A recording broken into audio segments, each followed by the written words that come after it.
my thing. Good evening, love. Good evening, light, illuminators and wayshowers, and welcome once again to another galactic gathering of lights. And I am here tonight with my galactic buddies, Alicia from Temple Beautiful. If anybody has been watching us for a little while, you've seen us together. We've done lots of great hangouts together. Hey, Alicia. Hey, Wendy. Thanks for having me on again tonight. Absolutely. And so this is just another impromptu hangout. We've kind of put this together just in the last couple of days. And actually, it started with, well, let's just spin it back a second. So if this is the first time you've ever been here, hi, I'm Wendy. And I am I hate labels. I love speaking the languages of lights, light languages. I write them. I speak them. I hand sign them. I sing them. I was like, okay, I don't want to go too far backwards.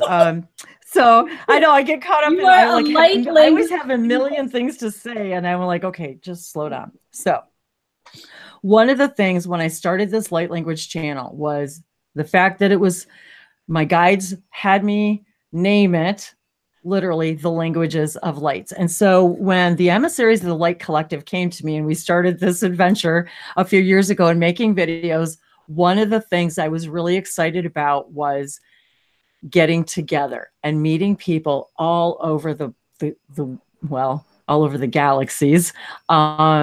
Because I always believed I was a galactic ambassador. And so when I found all of this, when I found light languages and channeling, I saw myself doing this. Nothing excited me more than meeting people, bringing that these languages brought me together with so many people so quickly from all over the world in just a few days, really. Well, actually, overnight, I have to say truly overnight, I found myself in a hangout just like this, a Google Hangout, with others just like us who were just sharing these light languages. They enjoyed speaking them. They were having fun.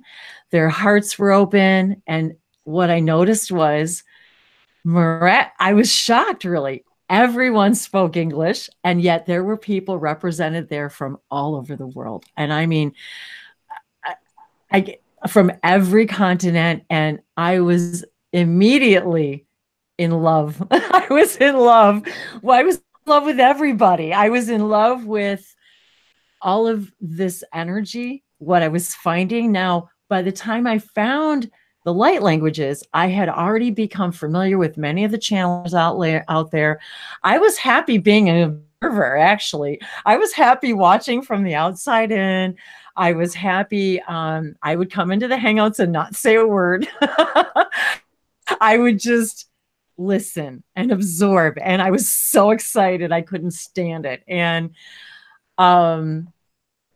I just remember feeling so excited and so blessed that I had people sitting literally in my room from all over the world, and everyone was so easy and loving and casual and themselves. And I realized they were just like me. And we had found each other by frequency, resonance. I was already familiar with Bashar and many of the other channelers. I had seen and become familiar with light languages. And I remember the first time I heard them, I was in tears and I had no idea why. And one of the things that, if you haven't been with me for a little while, thank you for being here and welcome. These are your star families. These are your soul families. You're here because you need to be here, because it's your time to wake up. It's time to say hello to your star families. And just by joining in a gathering like this, we all give our higher selves and our galactic buddies, we're saying, hey, I'm ready for more. I'm ready for new connections. I'm ready to learn more. I'm ready myself, and most importantly, I'm here to learn how to completely love and accept myself completely and fully.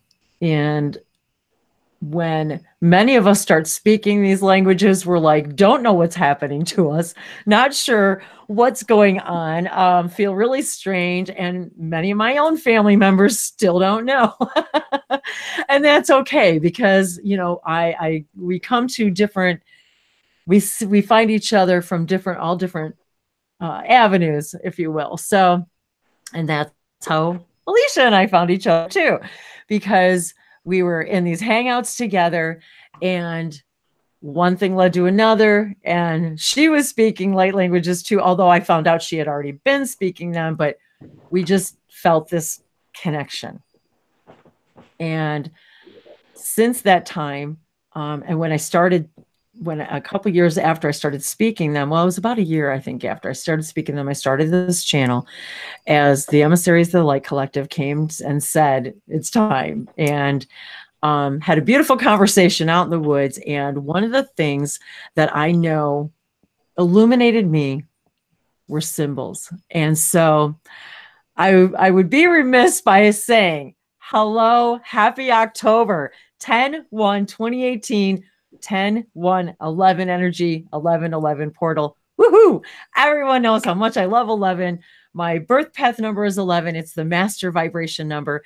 And today is another opportunity for all of us to open up these symbols within us, to activate our galactic selves, to become more aware of our own bubbling expressions of light. And one of the things that helped me open up was light codes and light circuitry and sacred geometry. And it was speaking light languages that I actually began scribing them. I think it was right afterward. I'd have to kind of go back and look at the timeline because nothing's really linear, right? So one of the things I'd like to say about today too is that this is a complete day of transformation, especially for my guests, which I haven't yet introduced yet. And one of them I haven't even met yet. So this is really exciting for me too, because I get to share with you guys the first time meeting someone else who has found something in these languages, and through this and us sharing this out there in these galactic gatherings. And so one of the things my guide said to me were light codes. You know, take videos of the sun and the moon and the flowers, because everything's bringing in light codes. And I'm like, okay, light codes.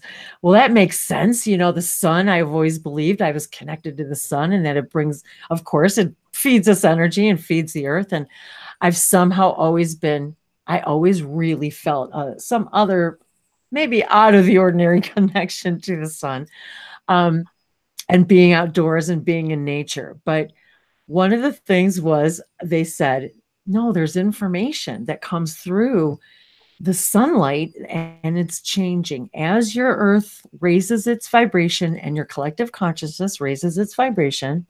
You begin to allow more information in. It's like all of us. We go to school and we learn certain things in order to be able to learn certain other things. And so one of those things is numerology for some of us. It's repeating numbers, it's geometry, things that resonate with us, astrology, astronomy, extraterrestrials, you know, UFOs. All of these things are there as like permission slips to wake us up. And so they said light codes is one of these, where it's like information data being sent from all dimensions and all frequencies, kind of like all dials on the radio, if you will, kind of coming through all at the same time, but you're only channeling, you know, you're only listening to one channel at a time, and based upon the frequency that you're at in the radio dial. And so I started, when we activate these things, I started realizing that I started hearing other information, other beings. And so they said, that's what these light codes do. They help you connect with your other galactic aspects of yourself, the other portals, And I've been in portal mode all day today, and these like just swirls of energy and vortexes. And so I've been feeling this portals, these portals of energy moving. And the fact that these light codes and these symbols are here to wake us up. And so they said it allows your body to absorb this information, to wake up your galactic DNA, and to allow you to process information in a different way, allow you to connect with your human collective in a different way, allow you to connect with nature in a different way, allow you to connect with us in a different way than you ever have before, to hear and see more of all that you are. And it started, even though I've always truly believed that absolutely everything's connected to everything, like a Swiss watch, everything absolutely connects to everything and moves everything. And I realized that these were also ways of us being able to move this along faster. Like the more of us that got excited about these symbols and sacred circuitry, it's like us saying to them, yes, I'm ready for more. I'm ready to learn more. I'm ready to expand my consciousness. So today equals 13.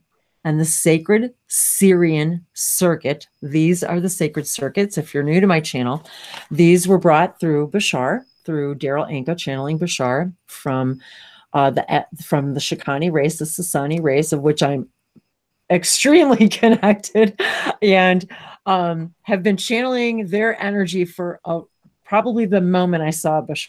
So the first time he ever spoke about these symbols, I was like, I was activated. What's that? How can that help me? This is so cool.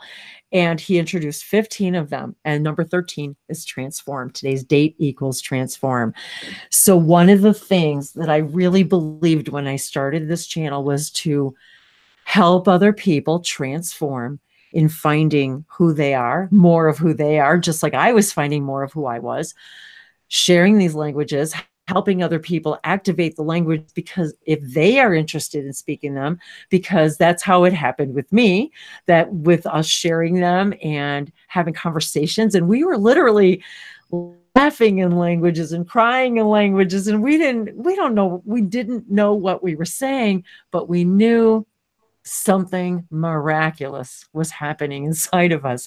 And so when I started this channel, they said it's about the languages of everything in creation, speaks and shares and emits a frequency, a resonance vibration, a language of light. And now we know the flowers and the trees play music, they sing, we can hook up our technology, we can see orbital beings now, we can see things in our lenses we could never see before because of the increase in our technology.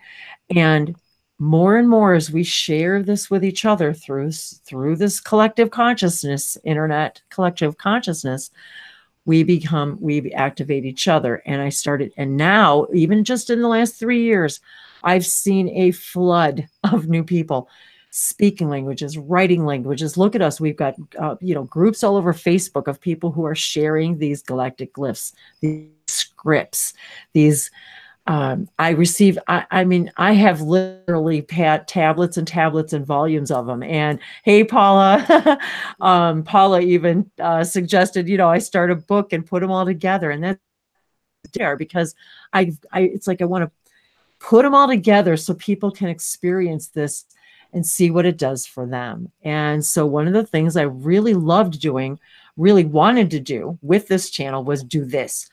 Bring people together who are experiencing these light languages, who are able to, even Alicia, how we are able to actually expand our whole awareness of our physical reality because of the languages and because of the connections that we experience because of the languages, and how that enhances our experience here, how it opens up our awareness of each other, how it opens up our chakra systems. It opens us up to this level of love that we have not felt to let in yet.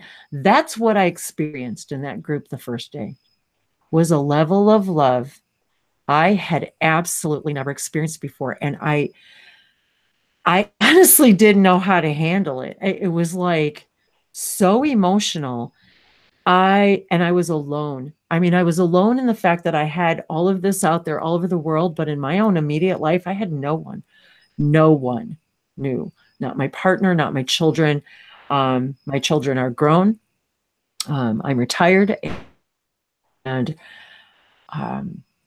it even tell anybody, not my parents, not my family, not my sisters and brother, nobody. And to this day, a lot of them still don't know, but it's okay, because in their timing, our timing, and I've even been getting some signs that certain family members are maybe more ready, to hear it. But it's not about me. It's about them. It's not about it. I don't need my ego for them to get me in order for me to do this out in the world. And it's funny how we can all be out here. It's all about frequency, how we can all be out here broadcasting. And many of the people I've come in contact with that speak these languages are, professional people. These are business owners. These are people who are teachers, and they're not comfortable necessarily putting themselves out there and saying to the world, this is what I do. It took me years before I even told my own partner, my own husband. And again, like I said, my kids and my family still don't know. And but it's about what this all brings to us and how this affects not only us when I say singularly, I mean how I felt when it affected me personally and in a very private way. And it began to opened up channels in me that I never could have imagined or thought possible. Even though I always believed I was connected, I've always believed in extraterrestrials and life on other planets, and that I was, among the stars. And I still, you listen on the internet and there's so much information. And I know Alicia I can and will talk about this more later too, about, star seeds and what does all that mean? And how, you hear so much different information about all of this stuff. And am I from here? Am I not from here? Am I a walk-in? Am I not? Am I here? What am I and who am I? And once we start gathering all this information, it also opens up a whole bunch more questions, tons of more questions, and then it's like, oh my God, well, how else are we related? And how else are we connected? But what I find so vital, and when I say vital, I also mean vitality, the vitality that I felt when I felt these connections. And Heather, when we came across each other, and when we started, when she found my channel, and I wanted to ask her a little bit about that too, but what were their experiences when they found this? And it just so happened that as I was having a session with Heather, she had mentioned that her partner had also started speaking light languages and writing the symbols. And so I was really excited. And I said, well, hey, you guys, if you'd like, would you like to come on the Galactic Gathering? And one of the things that has happened lots for many of us who hang out in these, for one of the things that I really wanted to do with this channel was to help other people come out of their shells, to help them feel more comfortable bringing their light, their gifts, their healing abilities out to the world in whatever manner they were excited about.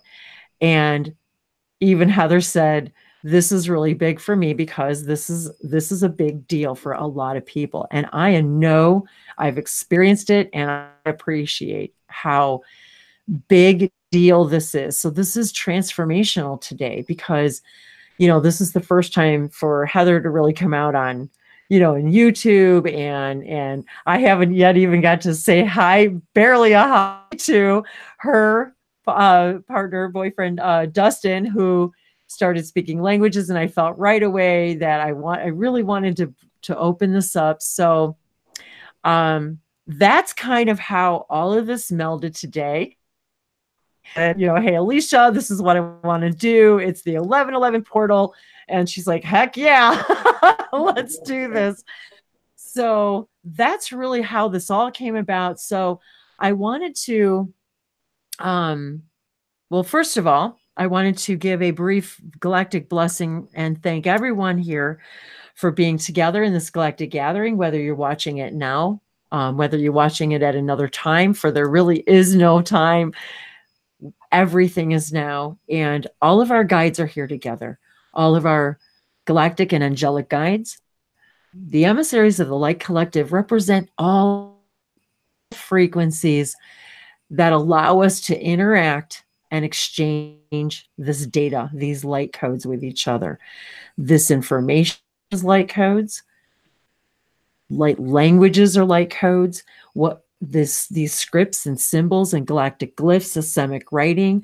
And I was thinking a lot about Alicia today too, about how we feel about our Egyptian connections, and how we talked about the pyramids all the time, and how, the excitement in the stories, within these amazing. Well, and even the beings that we're now connecting to that are telling us their stories of their time in Egypt. So yes, yeah. And I'm glad you said that too, because I really feel that these star stories being told to me as well, that these beings that we're connecting to, that are telling me their story in symbol, this is their way of transmitting the codes of light, the data, into a symbol that I translate or interpret into a symbol, and it tells a story. Sometimes it can make me laugh, it can make me cry, it puts me into a whole nother realm and dimension of frequency, of understanding.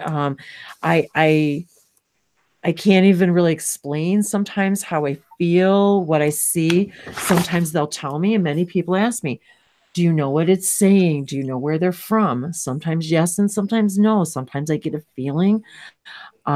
Sometimes they'll say, this is the 11th dimensional. This is the, I've had the dolphin collective, so many different animal collectives have come to me through these symbols.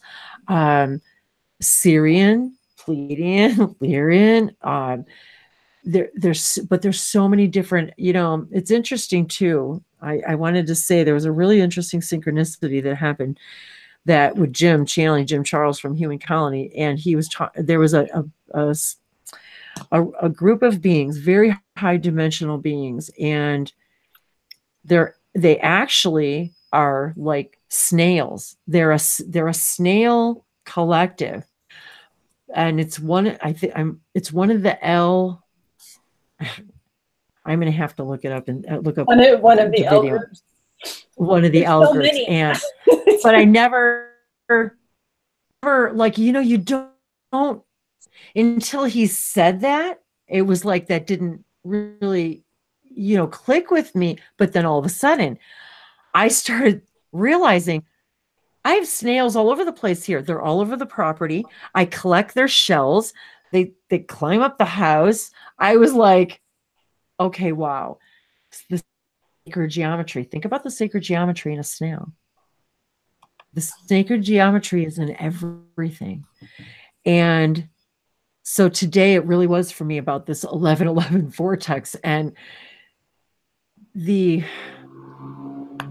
I have dreamt, I've actually had dreams especially when I very first started all of this with several of us that used to hang out in Human Colony. And I have had dreams of us where the sacred circuits were literally floating. The light codes were floating all over the room. They were like, almost like actual beings. Some of them were like projections of light all over the walls. It was all over all over the floors and the bed and the furniture. And it was like they were everywhere. And I don't really understand really what that was supposed to mean, except for that I know it was to help me bring more of this out, to bring more of it, to feel that need to bring it out to the world. So I guess what I'd like to ask first is, well, as I said, I wanted to thank all of our guides for being here. And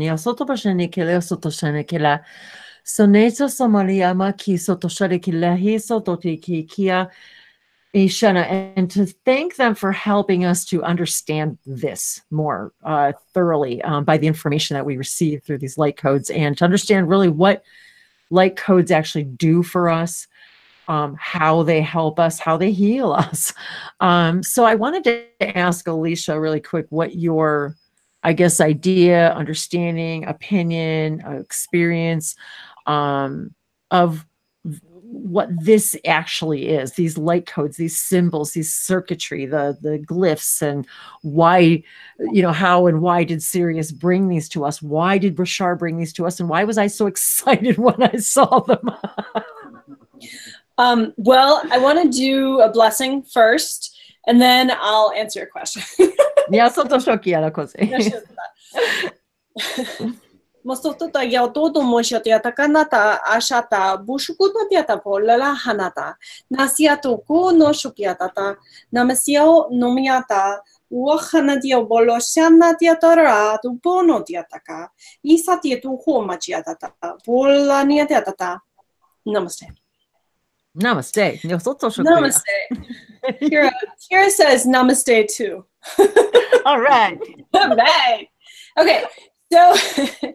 So I've had some really great experience with light codes coming from the sun and opening up a whole new side of like my brain, as far as not just like channeling, but just opening to higher frequencies. And so I feel like there's so many ways, our human brains or our human mind in the conception of the idea that there's only certain ways we can get knowledge. It's you open a book, it's on TV, there's only specific ways, and that's so not true. In the reality of things, information is carried in like the smallest molecule, or in like Wendy and I were talking about the parts per million of the gold thing that I'm working on. And so why would it not be carried in the wind, the sun, the rain?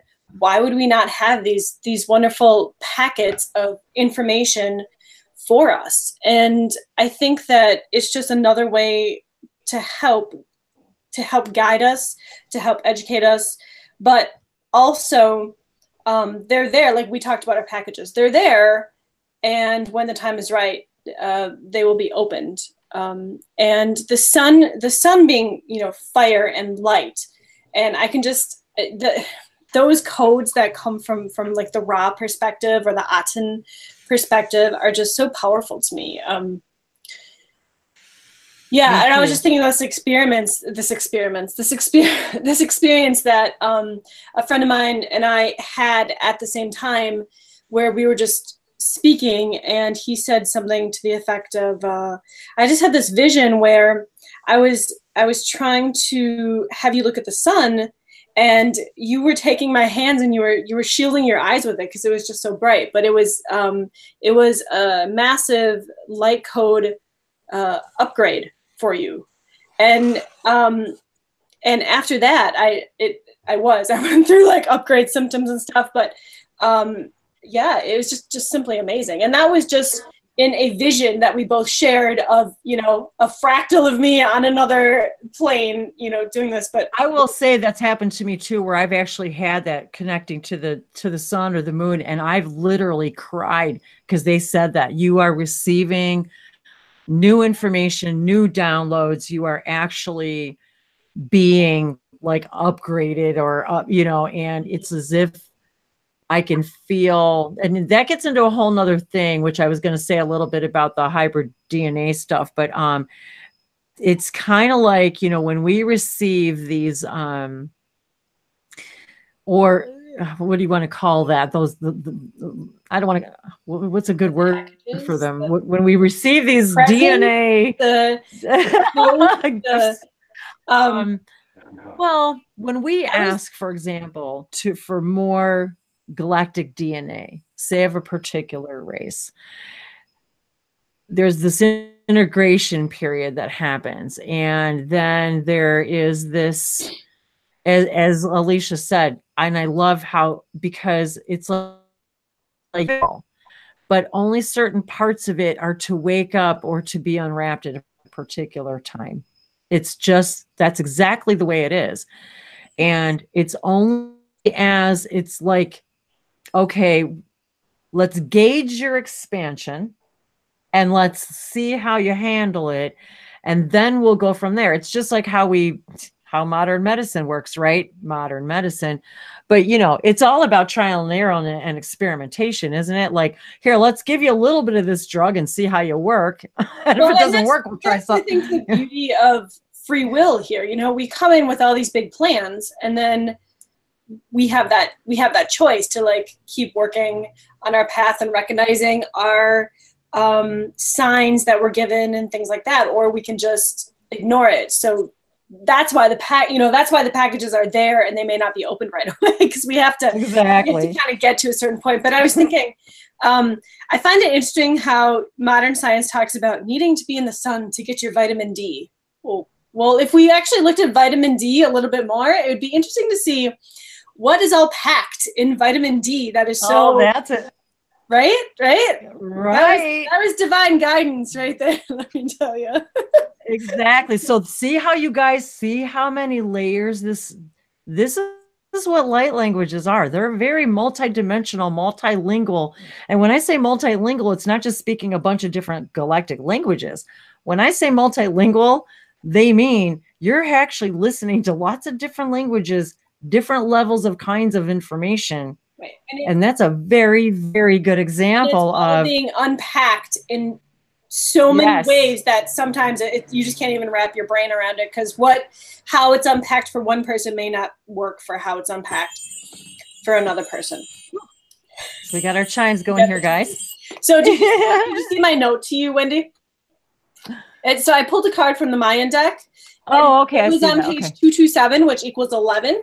Oh my gosh, of course. So I thought it's probably important, and I think this is a really great place, because I know you have questions that you want to ask, but I think this is a really great place to start. So this is the card. It actually goes like this, but if you flip it this way, it looks like either a bird or a man. I mean, it does say men. Interesting. And it's purple, right? So it's all about commitment, compassionate service, global consciousness, planetary mind, belief in yourself, dreams and visions, the violet flame, ding, ding, ding, ding, and hope. So it says, men represents the evolution of the individual consciousness into a planetary mind, which is exactly what we're just talking about. The process is symbolized by the eagle, Wendy, whose vision calls to memory your part of the activation of the planetary shift that we are here to create. Men's vibration is the root tone, here we go again, root tone, which also is many packages being unpackaged, of compassion. Hold yourself in the translucent center of the planetary mind, suspended in the center of Earth's crystalline core. And as you go down, it says, the Earth and I are one, and so serve all. There's just so much here, but it talks about you are a member of one global family, the planetary server and transformer. Men asks you to join in lifting the collective mind. This is up to each one of us to hold the positive vision and affirmation. For means by which this miracle will occur is through changes in consciousness, and that includes light language activations. And in each of us, the one effect will affect the greater whole. So I just think this is a really great place to start. I think that's very interesting as I'm drawing right here while you guys were talking, while we were talking, I've been drawing. Look at the card she pulled and look what I was drawing. That is so weird how the symbols on there are so similar. Yep. Yep. So very interesting. That just goes to show that connection. So I wanted to say hi to Heather and Dustin. So Heather, hi girl. I wanted to say hi, and I wanted you to I really just wanted to say, maybe it would be easier to say, how is it that you found light languages, and where has it taken you since, I guess? And obviously it brought us here together today. And if Dustin wants to talk first, that's okay too. But I thought, since Heather and I already know each other, and I wanted to thank her right here to the whole world for all of her loving energy, messages, support. We do spend some time talking one-on-one.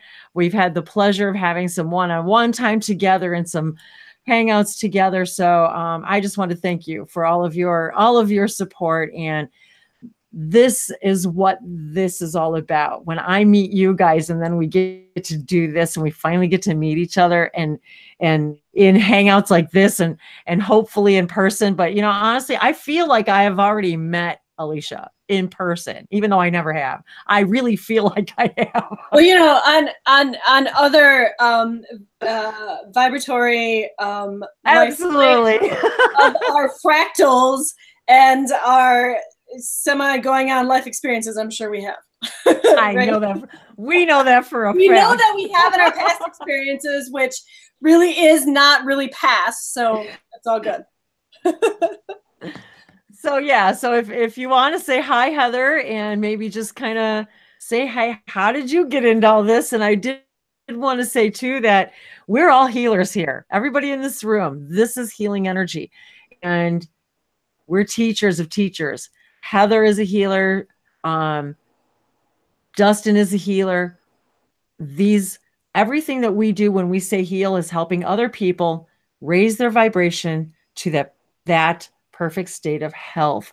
So that's how I wanted to preempt this too, to say that these are other healers that are getting together with other healers. And this is what I want to do, is help other people come out and say, this is my gift, this to offer.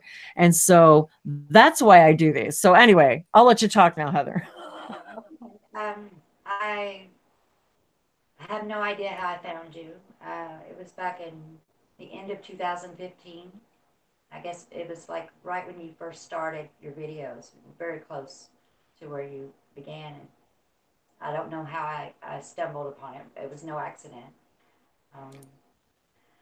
I'm just very drawn to, I resonate very much with you, with your language, and with you. So that's what keeps me coming back. I feel the home, that feeling of, I know this, it's familiar to me, and yeah, that's really all that. That's exactly. I have home, like my heart. And I feel it, like I didn't understand what was happening to me. yes. Now are you, so tell me, are you also, aren't you guys also out there or preparing to because you're also a Reiki, you also are a Reiki practitioner as well? Yes. Yes. Yes. And he is A lot of people I found come into this and come into the light languages and come into channeling through Reiki. Reiki was actually after thought. I wasn't. Oh, really? Okay. Well, see, that's interesting. Now, that's a very good point that you said. Do you think that the light language has helped you activate that Reiki with wanting to explore the Reiki within you and then practice it? Well, maybe a little bit, but mostly I've always felt drawn to the healing of medical field, and trying to find that niche that where I felt I fit into. And Reiki was just, it was new to me. It was new after I found you. The Reiki was another way that I could help with healing others without actually working in the medical field, if that makes sense. That makes perfect sense, because really, well, that's a whole nother subject, but yeah, exactly. That it treats the whole of us in a way that doesn't. And so, yes, I can absolutely, that makes perfect sense.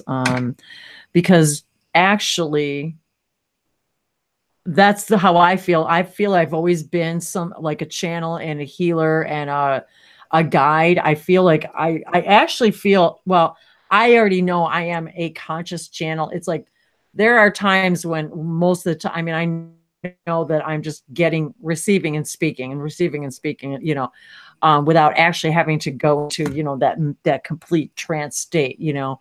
I believe I always have been that way. And I believe, though, it was more about the energy.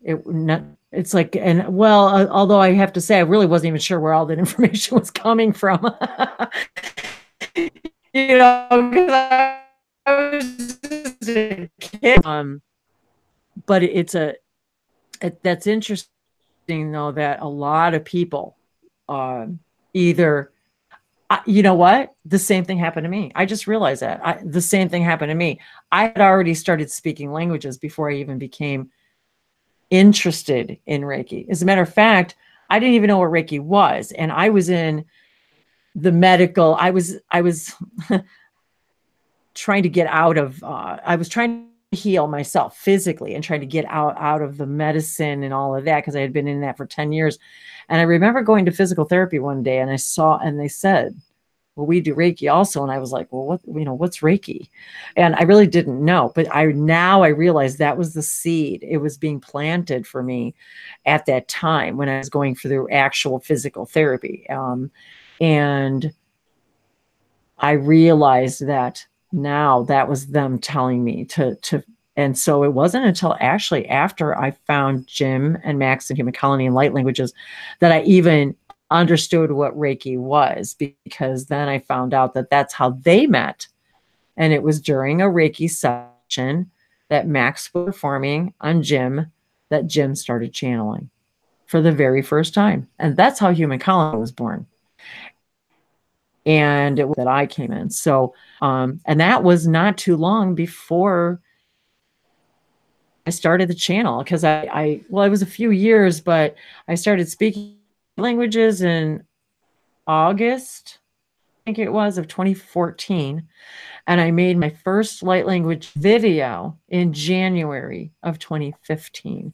And it wasn't until after that, long after that, that I even started studying Reiki and the Aquarian fire and Galactic Reiki, you know, and all of that. So yeah, that's true. That's a very parallel. So we have Amy Larson from the chat says, I'm a Reiki master. I'm also a nurse and trying to balance the medical world and natural healing.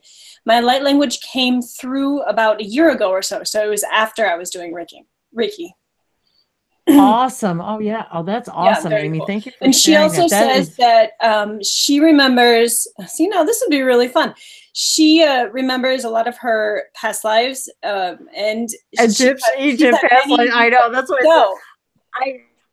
I want to get. So I wanted to open. I am going to start doing more hangouts where we have other people in. We were talking about that earlier. It's been a long time since I've done a hangout like that where we've had a bunch of, but and thinking about ways to do this so that, like Heather and Dustin, that feel more comfortable. So I was coming up with some ways to do it. So I thought, well, we always have so much fun in what we call our after parties, because I don't know if you guys know this out in YouTube land, but when we have one of these hangouts, after the broadcast goes off the air, well, we're still in the room hanging out.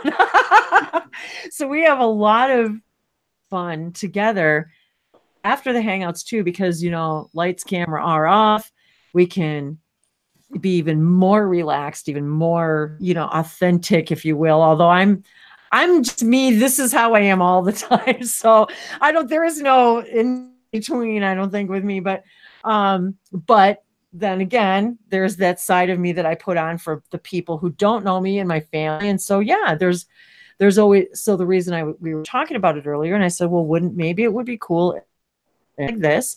And then anybody who wants to join us later, toward the end of the broadcast, who would room, and you do not even have to turn on your camera, but you can talk light languages if you want, and you don't even have to turn your camera on if it helps you guys. And then, because this is how I started, and then I figured, and then if you want to turn your camera on or speak light languages, and then after that, we can go off the air, and anybody who wants to come in even after that, the link is still good even after we go off the air. And anybody who doesn't even want to be on, too bad, it would get you to come in and at least say hi and introduce themselves in a nice, safe, sacred space where, there's nobody out there in the world that has to see you. So I was trying to find a way to balance this, to give everybody a little bit so that, we could share the sacred space together. So now I wanted to ask, so I wanted to see Heather. So was there anything else that you wanted to add about light languages? And are you speaking them? I know we hadn't talked about it yet, really, but I know you talked about wanting to speak them, but I wasn't sure if you already were. And then I also wanted to, of course, say and introduce Dustin and say hello, if he wanted to say hi, and how he found this and these symbols. He had sent me some the other day, and I could feel the energy behind them. And so that's what prompted this hangout, because he sent them to me in a private message and said, I was doing these symbols. And so I said, oh, it would be nice to talk about this. I'd really like to talk about this. And so that's how it all started, with getting this evening together about, but it's something that I've been wanting to talk about anyway, about light codes and what are they, and how does this, how do people experience this? Because more and more people are out there and on Facebook doing these, these symbols and these codes. And even my guides, again, have been really telling me to get this stuff out there and share it more than I do. There's so many things I'm so excited to do, including events and videos, that it's just like there aren't enough hours in the day for me to share everything I want to, I do have normal stuff, and I have, I have to eat and, take care of myself and do my laundry and groceries. I spent all day long, like cleaning and vacuuming and doing like that kind of stuff. So yeah, but this is the kind of stuff that I find very, very illuminating. And I know that, well, here, I wanted to, let me give them guys, and I know they turned their camera off for a second, so I just want to give them a chance to see if they, would want to say hey. But that's awesome. Amy said yes, that would be fun. So I thought that might be something fun to do. And hey, you never know, maybe we'll start tonight. So I'm curious to hear Dustin's journey as well. I know, because that's kind of wanted to find out about. So I just wanted to see how they were doing, if they wanted to absolutely say hey. They were having. Oh, go ahead. I'm so sorry. Go ahead. No, absolutely. I'd like to. I'm willing to talk about. I'm fairly new. I kind of all this experience came to me like almost overnight with the light language, and it really came through me through my third eye, because my first experience. Well, I had my spiritual awakening, and my spiritual awakening was pretty profound, and Heather really prompted that, and woke me up. And right after I had like a life-threatening event happen, and after that, I really connected with Heather. She came here to help me because I had surgery and some physical issues that happened, and then all of a sudden it was just really crazy how I started seeing symbols, and I started through my third eye. Because the first thing I saw was my third eye, and I could see the room, and it scared me almost. I was like, oh my God, I could see things, with my eyes closed. And I seen like everything was like a hazy, kind of like a mystical visions that I saw through my third eye. And I could actually see Heather and I saw her with her wings opened and her crown, and she was like Mother Mary, literally, and it was amazing. It was really profound for me, and then the light language came in, just like recently, and it was pretty intense. I see the symbols and I understand it. Like when light languages spoke, I'm like a beacon or something. It comes through me. I don't know I know it, but I know it because it just comes to me. I know exactly what you mean. It's crazy. Yeah, and it's like what the heck, you know. But it's awesome, and I've learned that there's a lot of different light languages. It keeps coming through. Like there's language through music. There's light language that comes through. You're speaking our now. You're talking our language. I was thinking synchronicity. She's not really familiar with the light language video. Well, that's interesting because Alicia and we've talked about this a lot, about light languages and music and musicians, and she and I are very connected to many musicians. Alicia plays piano. She is a musician. She and I've had some very interesting experiences when it comes to music. I've had some visions of myself, seeing her as a composer, and I was her wife, but she was a he. That was just a few weeks ago. Yeah. She knows that she's studied under Beethoven. She has a creepy statue of Beethoven behind her. You're going to start making me laugh, and I'm not going to be able to stop. See, can you see it? It's over her shoulder. So, and she and I have this affinity we have this ability somehow to connect. I've been in choir all my life. I will say music for me has been it was a life-saving thing for me, truly. But music has always had a very strange effect on me since I was a child. I didn't understand. And something you just said about the mystic and visions, it reminded me of Crystal Blue Persuasion. That's a really old song. And then also The Age of Aquarius, where they said Crystal Blue Persuasion, and they also mystic crystal revelations. And so all of these song lyrics, and she and I are very connected to, always have been all of our lives, where this is, before he made his transition. So now it's even stronger, truly stronger. So I started singing in choir when I was in 4th grade, and through until I graduated high school, did some adult choir after that.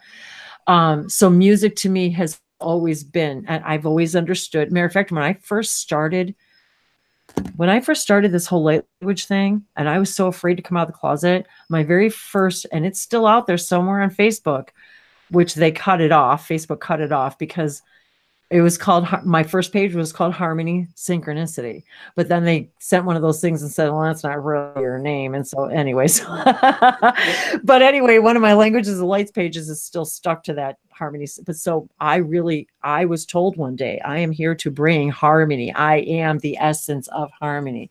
So anyway, I didn't mean to interrupt you, but that was the fact that that she and I am so completely tied to music, is that just confirms another reason why you're here today.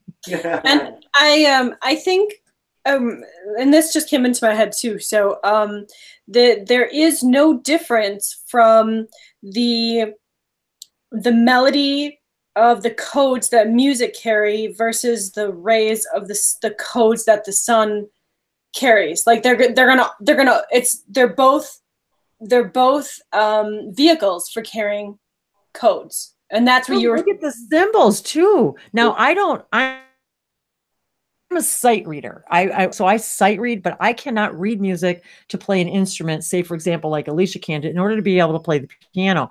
But what you just said, Alicia, just made me, somebody else had said this too, that the images on the, are actual like codes, codes. Yeah. I think what we had talked about in one of our last ones was that,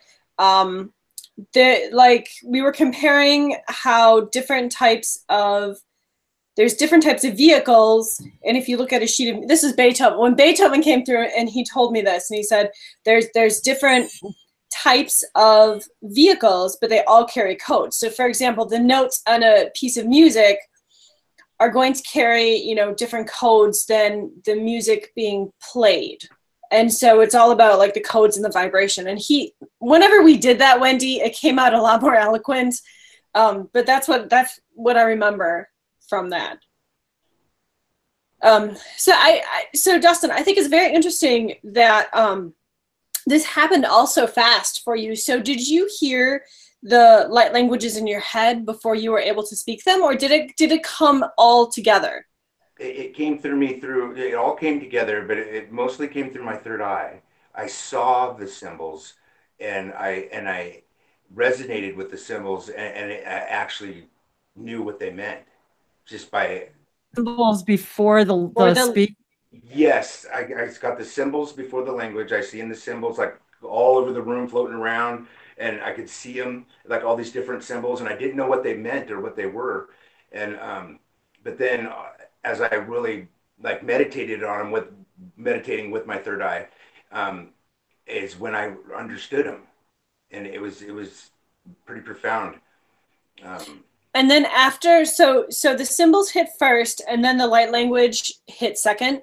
Is that correct? That's correct. Okay, so then I guess my question is, oh, sorry, go ahead. No, go ahead. What's your question? Okay, so then my question is, when your light language hit, were you able to speak it right away, or did you hear it kind of muddling around in your head first? I started speaking it right away. Wow, that's amazing. Me too. Well, that's how it happened with me too. I mean, I heard it in my head, but as soon as I said as soon as she said, "Do you want to speak it?" I was just like, blah. It just came out.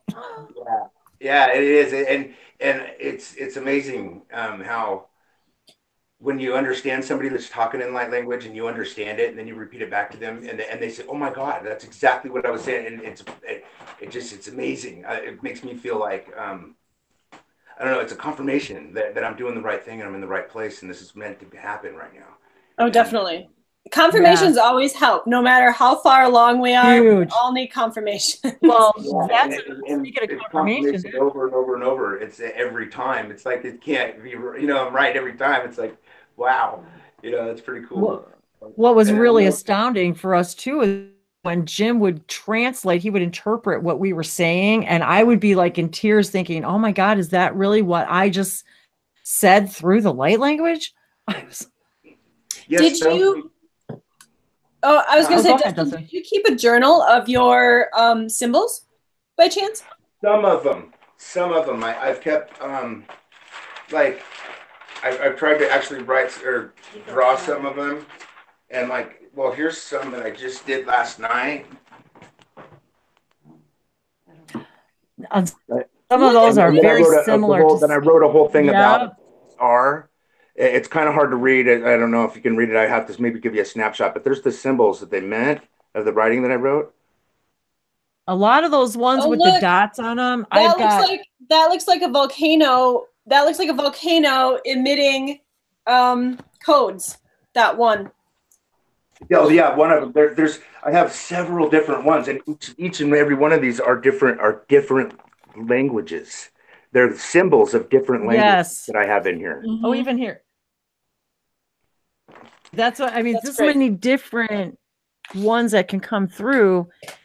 But they're all the same language in the end. Like when they all go together, it's just they're at different levels. I mean, some people will say to me, like, they'll look at they'll say, well, that looks like a map, or that looks like a star map, or this looks like a story, or this looks like a, like, very interesting. Wendy's are always like really nice and neat, and mine are like ridiculously messy. But that's okay. See, now I've never even seen any of your symbols, Alicia. Oh, remember that one time? Well, I did show you when I said I was on the phone for hours, and so I had this beautiful like symbol, all these pages. Here's one that I like, a picture that I drew of. Oh wow. Yeah, and it's showing that this where the light language is coming through the crown through your chakra. Third eye.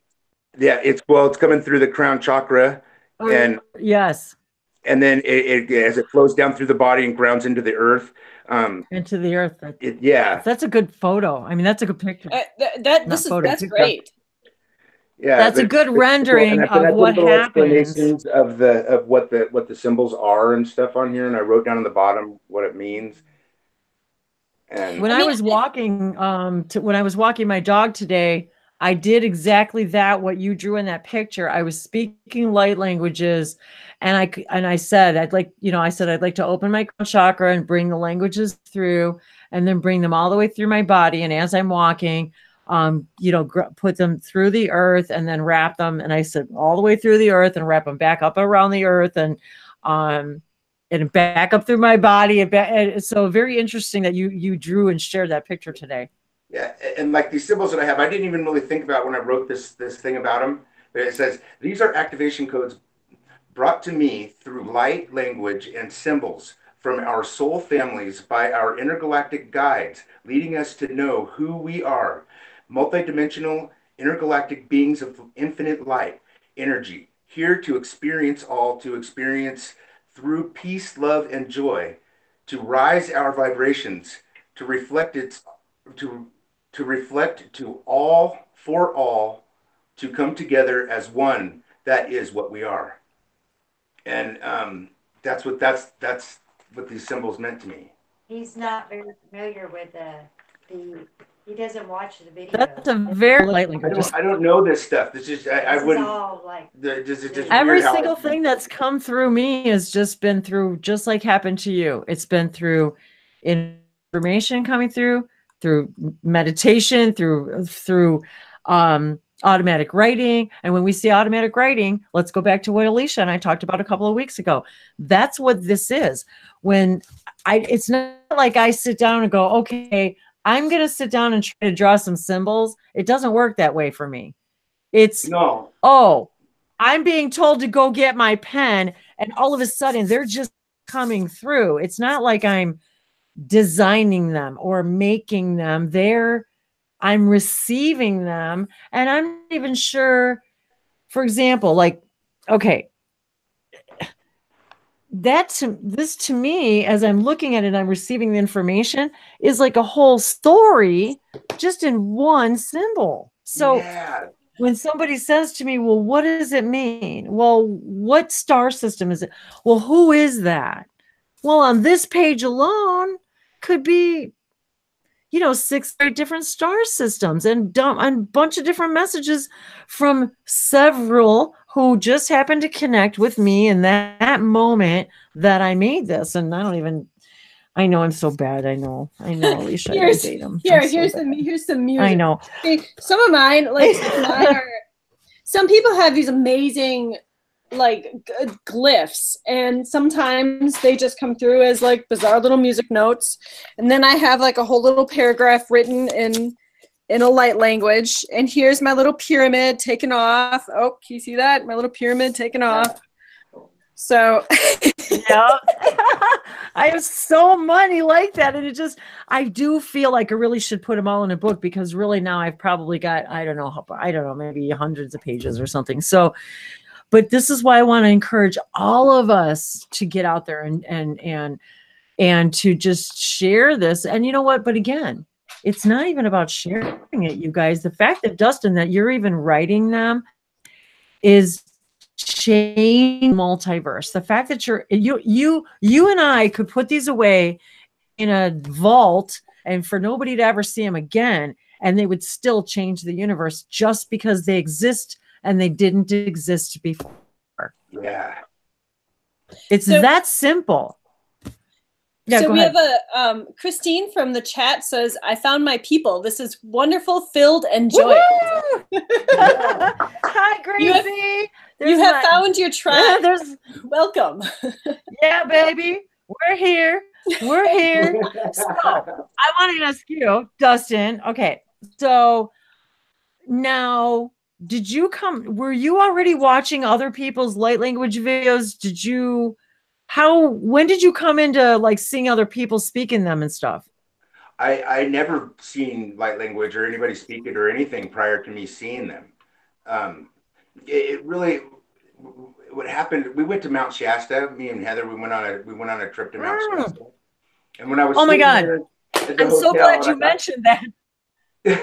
I was sitting there in a hotel and I did a meditation in the bathroom with the shower running on me, the water running on me, and I ended up in there all night. But I had this long meditation to where I was actually had a guide come down and took me on a journey through my third eye and took me into multiple dimensions. I was going through portals, and I found that there was I wrote a whole thing on it about how there's so many portals per galaxy, per dimension. It's just it was really insane. But it took me through this whole journey and showed me that there's infinite portals to infinite universes to infinite everything, and it was just amazing.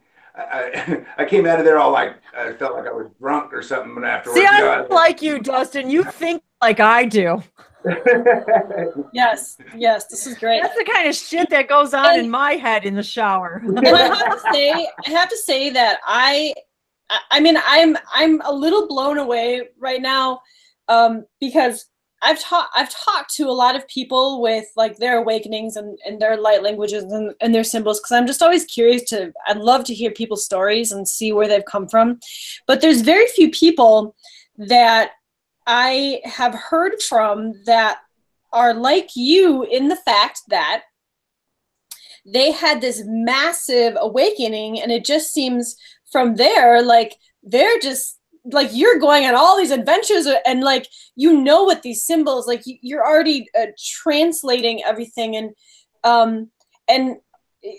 from my experience and talking to people, usually most people, it takes a while. It's like stepping stones to like, but it just seems like you did this amazing thing where like you were just like boom and you're open and I don't know. I'm like super blown away, and you're just the coolest guy in my world right now. Well, thanks. See, this is why we had to hang out. As soon as he sent me those symbols, it was like I heard in my head, okay, you need to do a hangout and do it on 10-1 for the 11-11 energy and opening these amazing for transformation, guys, for transformation.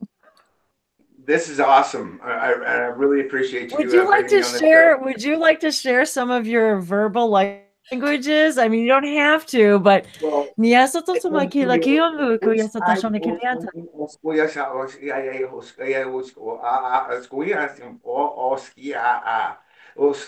that's where love, joy comes through.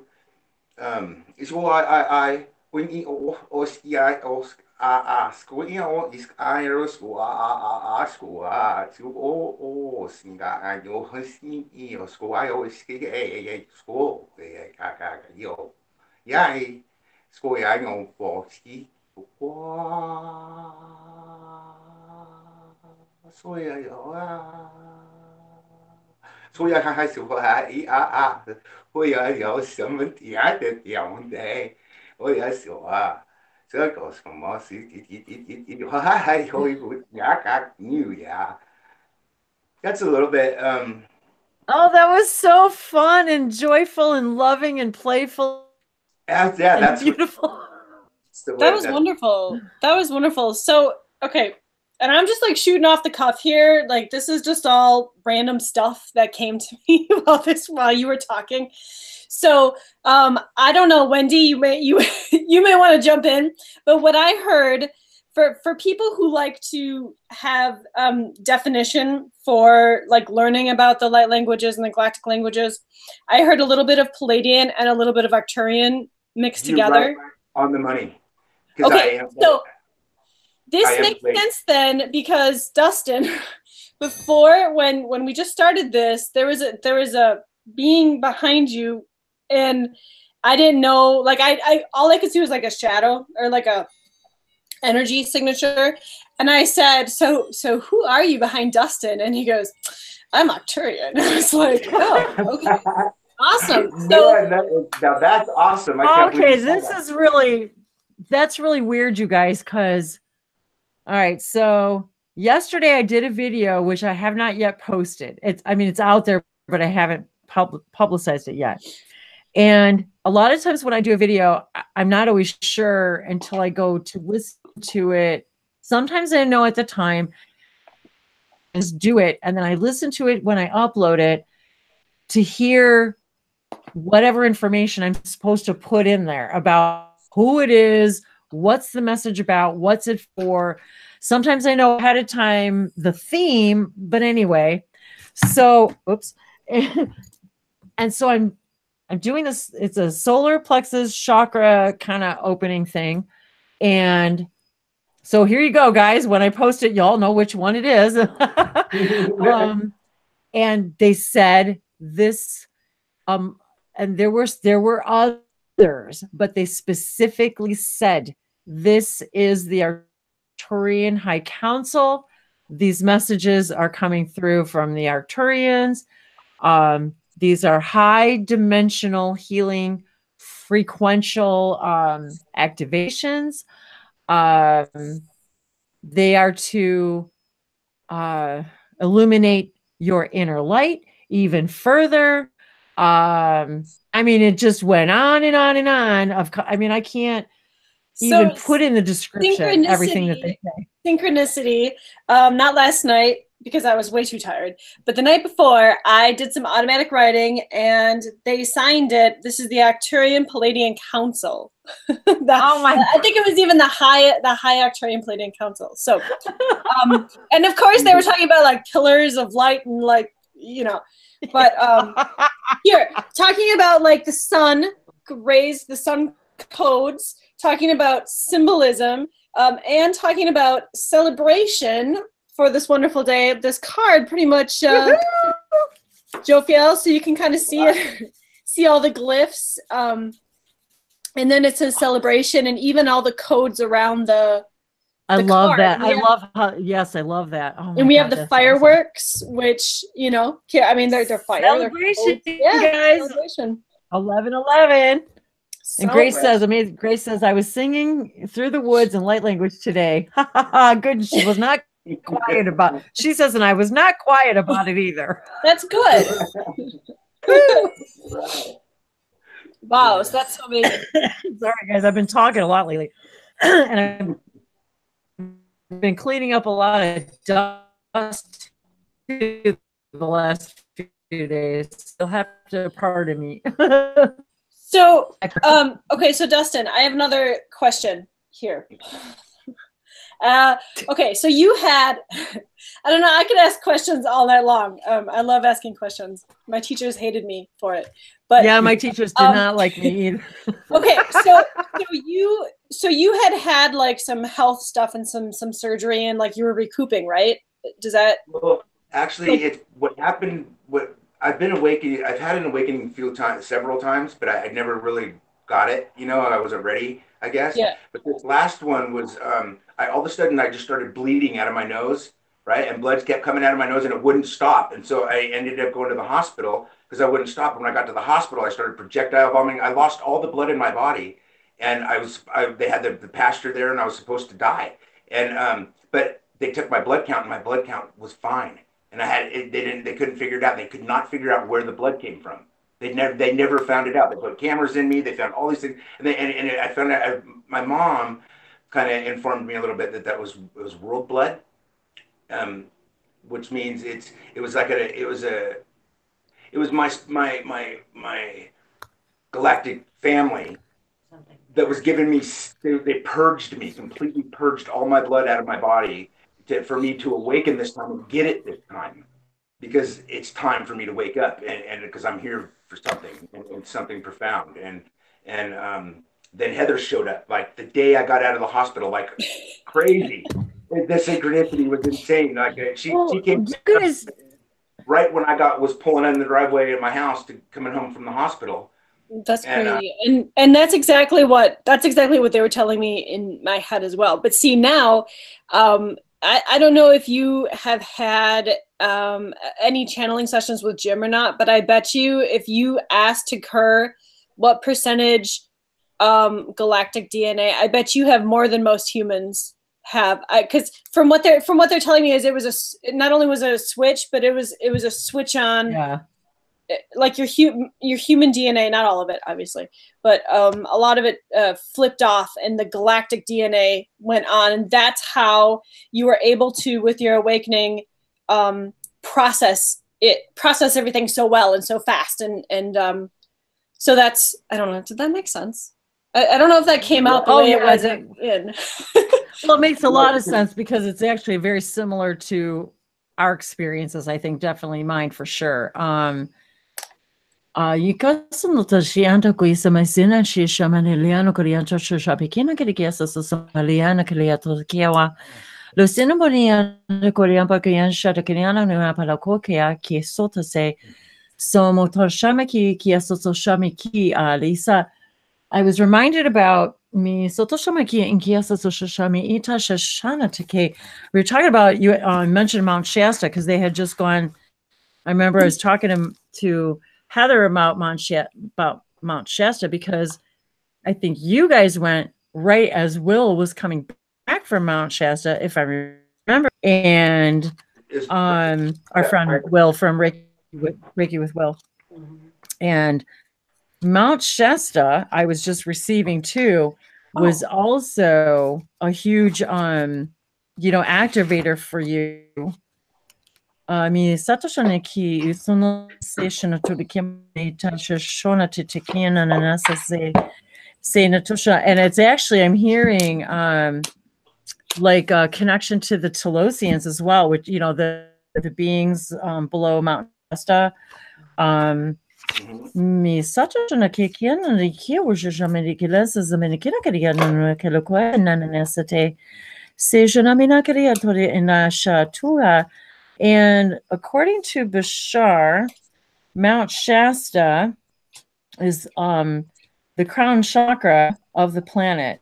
And it was interesting because I remember I had written down these numbers before. I wrote this down, gosh, back in 2013 or 14 or something in this journal. And it's the crown chakra. And the population, it was funny because the population as of 2012 was 3330. The height it's 3,600 feet above sea level, 369. Then you got the 333 population of, that's the county that it's in. And it's 1,100 miles high. And the city is 9 miles from the summit. So we've got all the sacred numerology. We've got all this numerology along with it. And so I'm getting this really huge, a lot of people are guided to, I have not been to, a lot of people are guided to these places for very specific reasons. And I really believe that this was part of your connecting and awakening process.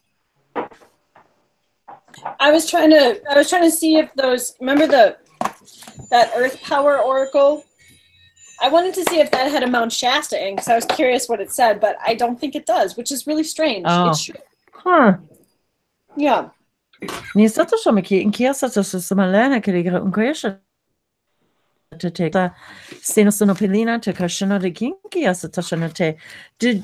I was going to ask Dustin if he had any other did he wanted to speak any more languages, or did I would you have love any other to hear questions? more of Dustin's language if he was interested.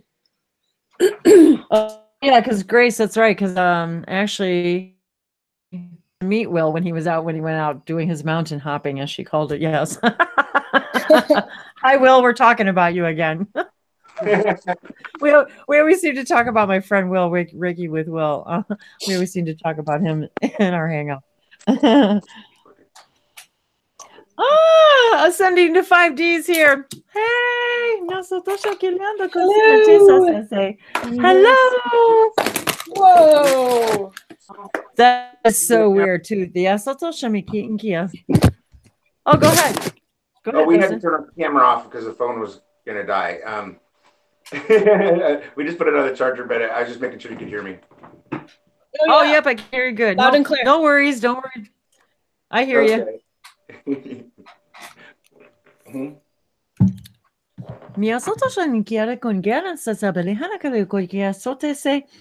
Se no tonkia shotokorianta de sina so an leki e tushona ki kia. Sonokorian ke shinokorianta ki itushona se. So yeah, I have to say, Gracie, it was pretty epic when I got to meet Will too in person. That was pretty awesome. Yeah, that ranks right up there in my all-time favorite days, all-time best days of my life. Yeah, I have not. I'll go for it, Dustin. You guys good? What's that? I said, you guys good? Yeah. Did you want to? I was just wanted to see if you had any. Did you have? Would you like to speak some more languages, or did you have any other comments or questions, or anything else you wanted to share? I keep finding all of these my awesome glyphs and stuff. I'm like, yeah, I love this one. Oh yeah, I like that. And this is the card that popped out. Check it out. Oh, what do we get? Way showing from Cirrus for the future. Way shower. Oh, come on, you guys. Way showing.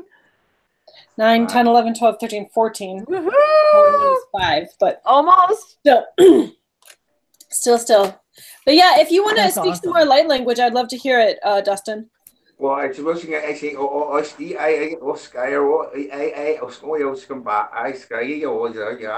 it's so for sing also I get ask you I score I neo I skill or sing it oh hi also I also I was always combine my Oscar I go I also was go back go was go ha so sing was my I was go wow so sing yeah you so yeah so it's me school oi hai we oi yeah so 我想把它看起啊，对啊，我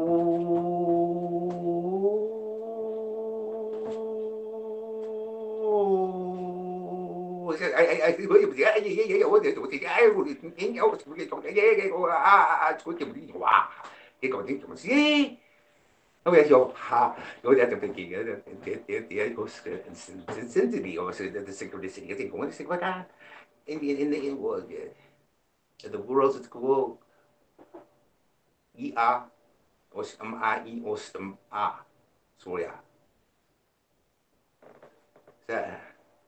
That's that was cool. I saw a lot of different visions. I saw some interactions that had to do with the moon. That's I actually a lot of my symbols come from the moon, through the moon. But the sun, yeah, but the moon resonates more with me.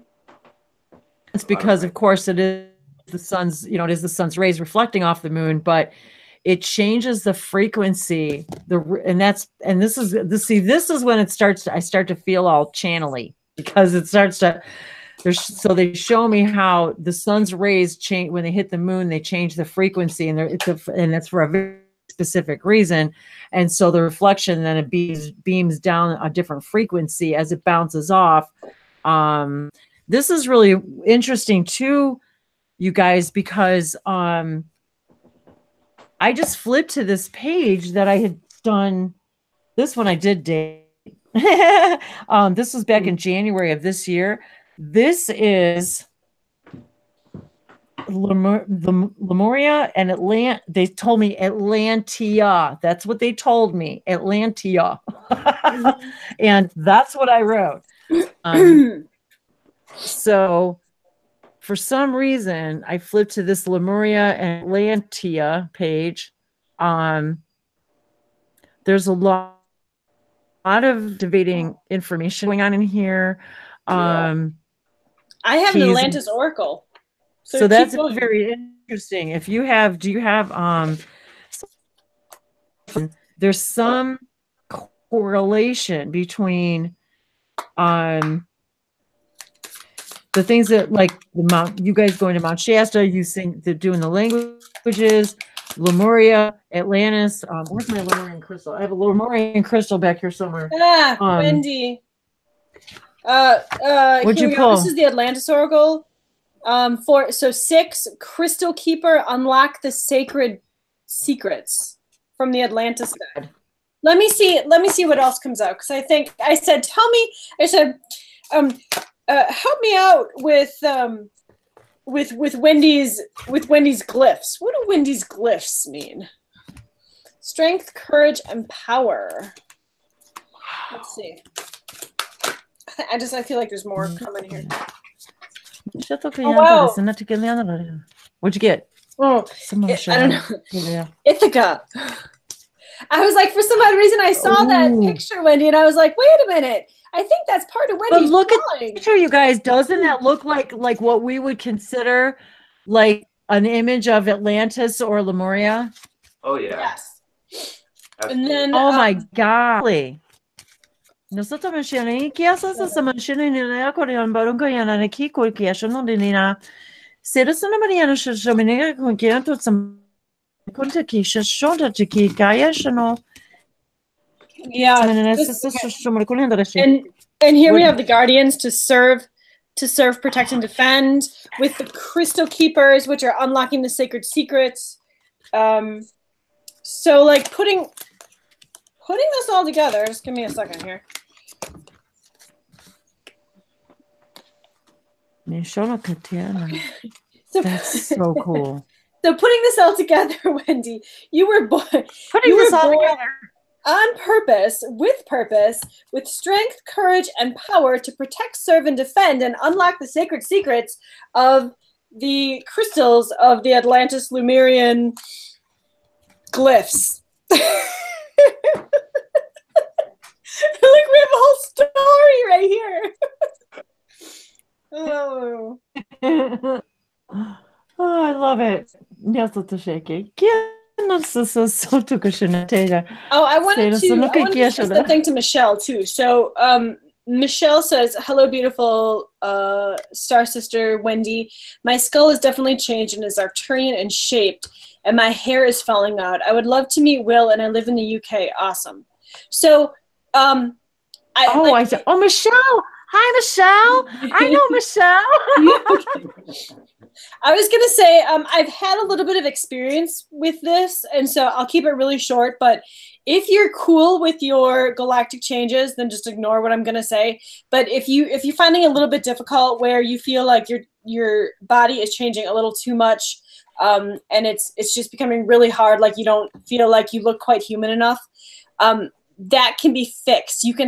They will give you some extra human DNA, because it wasn't when we came here to this planet, they didn't know if our galactic DNA for some of us was going to take over the human DNA, and that's what it's doing for a few of us. So all you need to do, Michelle, if it's something that you want to just like even out and become, feel like a little more human looking, just ask your team and your guides, tell them that you would like some human DNA infusions, and they will take care of it for you. But you have to ask. They're not just gonna do it for you. So I've had them now for probably 6 months or so, and I can say I look a lot more human than I feel like I look a lot more human. I feel more human than what I did maybe 6 months ago. So that's what I have to say about that. That's what I have to say about that. I got to say, I'm using the Sacred Geometry Activation Oracle. I like, there's a couple of reasons why. Well, one, because it's a Sacred Geometry. Two, because talking about the Arcturians, I'm in this like really deep blue, indigo, violet energy right now, because the Arcturians, some of the energy that I feel when I'm around them is this from, they brought themselves to me as the indigo Arcturians. So it's just an energy more than really anything. But they present themselves as like this dark, deep blue kind of purple, inky color. Beautiful color, but very, very high teaching, loving energy. So plus the Syrian blue. So I'm always, the blue star Sirius. And I wanted to remind everybody too, that this, I don't know why I was being guided to remind everybody, but, that the Sirius star systems, and the dog star, the symbol of service, this is really truly what's activating within us is this symbol of higher service, to our highest vibration, which in turn absolutely, of course, serves the highest good of all that is. And so I was just being reminded again about that energy, or that idea, actually, of the idea of this, of being in service, and that we're finally understanding that, we talked earlier about the medical industry and wanting to help people and using Reiki instead of medicine. And I will just say really briefly, when I was had one of my checkups for my situation, and I had a bunch of shoulder surgeries and manifested a bunch of that kind of stuff and a bunch of physical kind of crap. And so one of my last times I went to the doctor, I said to him, I said to the physician's assistant, he was checking out all my necklaces, and I had probably twice as many on as I had today, and bracelets and all that. And I said, believe me, I said, I believe I can heal myself, because I wouldn't be here. I said, this is my last ditch effort. I said, until I can change my belief system that I can completely heal myself. I said, otherwise I wouldn't be here. And somehow he said something about, do you meditate? And he was looking at my crystals, and he said, oh, do you use crystals? And I said, well, as a matter of fact, I do. And so we just got to talking, and it was interesting because the whole time then he was navigating, just wanted to be like around my energy and learn more about it. But what I realized that day, based upon our conversations, which were a little bit more in depth than that, a little bit more, but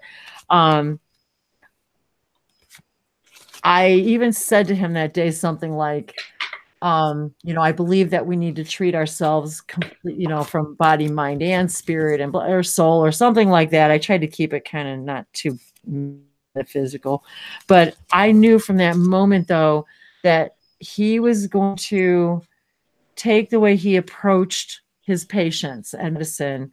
And this was the PA, the physician's assistant. But I could just tell, he was going to be treating people differently after meeting me. And so it was very interesting how just one interaction like that with a person, I probably wasn't with them more than maybe 15 minutes, you know how that goes. So, and thank you, sweetheart, ascending to 5D. You heal so many every day. Thank you. I love you guys. You guys really do make me, you guys make me, my heart's dance. Literally, I say that in my comments because I really mean it.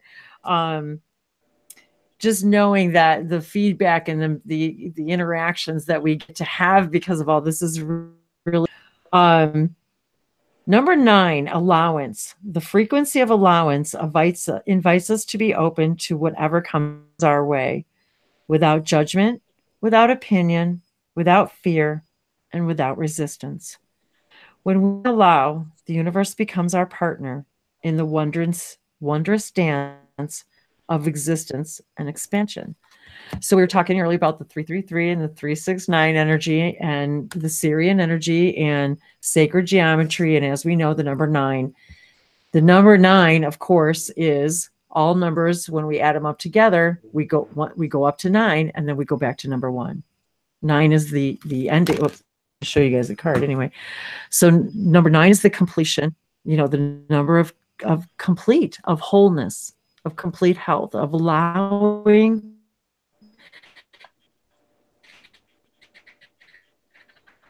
absolutency of allowance. Every one of these cards, it says the frequency of. And so this is about being in the frequency of allowance. This is what all of us are doing tonight, is being in the frequency of allowance, where we allow these interactions to take place, allow that stuff that Dustin said to happen, where we allow that, oh my God, I don't know what was happening to me. And just as he was explaining it is almost identical to how I experienced it too, where I just saw them in a meditation just all over the room, and they were all over the walls and all over everywhere. And I remember even being at work.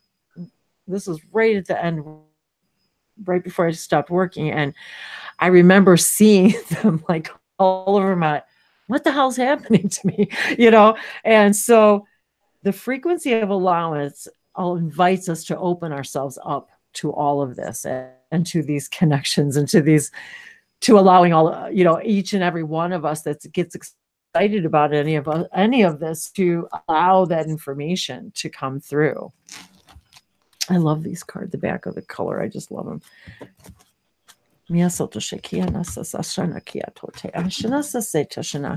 How you guys doing over there? Heather. Good. You good? Yeah. Please chime in. Say we're just, we're just kind of going with the flow here like we usually do. So if you want to speak languages, just chime right in. Okay.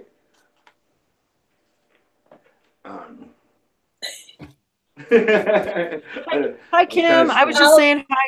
I was saying hi. How about this? I'll go first, Dustin. I'll break the language barrier for you. Okay. Although he already broke it, so I was gonna say, yeah, he's already done that. Shakila. No shokoya toli kone shitiata gubo odiata shuma de la bois.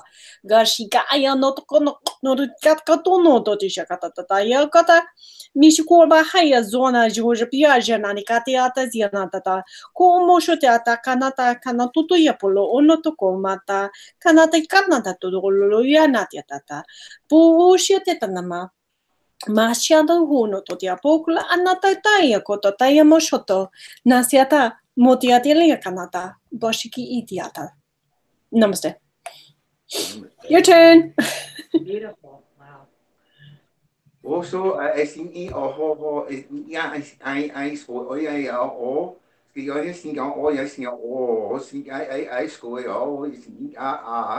Go school, ski go school, go school, yeah, it's going to go. I always go school, I. Oh, ski, I did a school, oi, sky, school, I toy.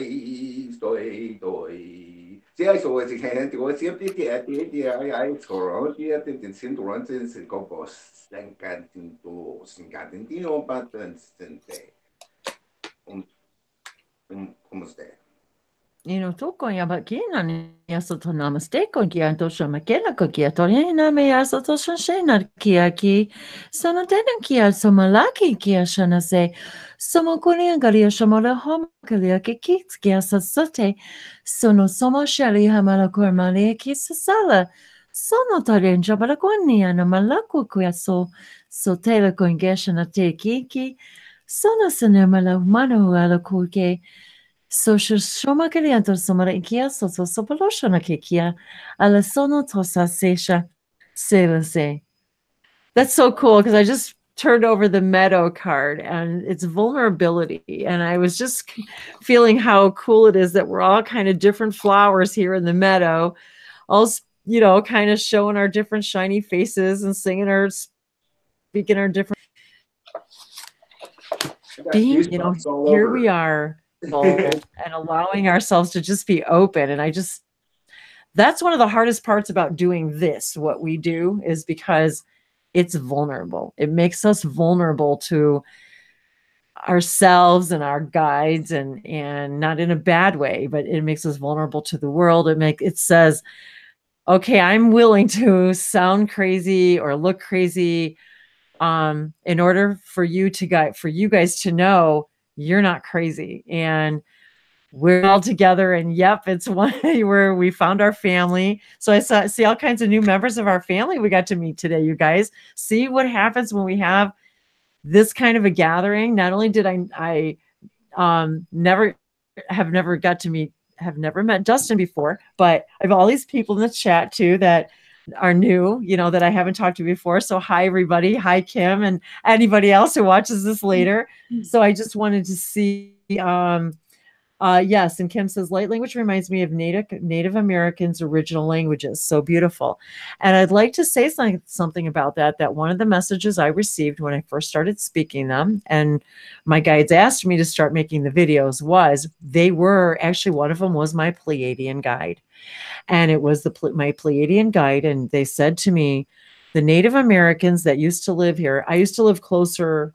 I'm in Tennessee now. I used to live north of Chicago, almost at the Wisconsin border, on the very east, on the east corner. Yep, almost by Alicia. She's way up in Wisconsin there. And I was right on Lake Michigan, and many of the American, a couple in particular, and all of the streets in my hometown were all named after all Native American tribes.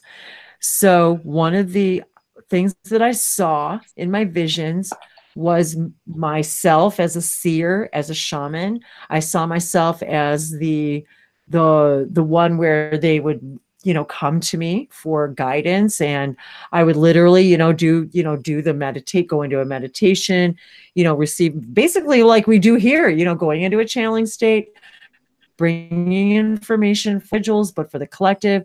And many of the languages that we have here on the planet are gifts from our galactic families that were here before, many of them millions and millions and millions and millions of years ago. And they left their seeds of language for us.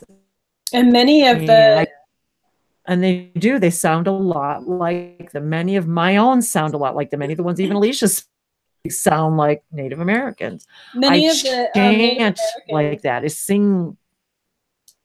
Yeah. Go ahead. I was going to say many of the Native Americans, their birth stories involve the Pleiades as well. So that's very interesting. There's your one historical fact. I'm sure we'll get another historical fact tonight. Yeah. And that's what there was, is that my Pleiadian, like that was part of my connection, was to those Indian tribes that were there in that northern Illinois region. And I was literally once again just weeping as I'm seeing all the different connections. And we have a lot of energy in here. We got a lot of energy. We're all cutting out. Showing me different visions of, who I am, who I was.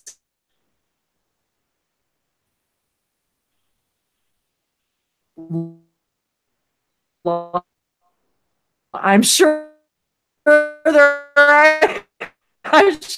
there is. Okay.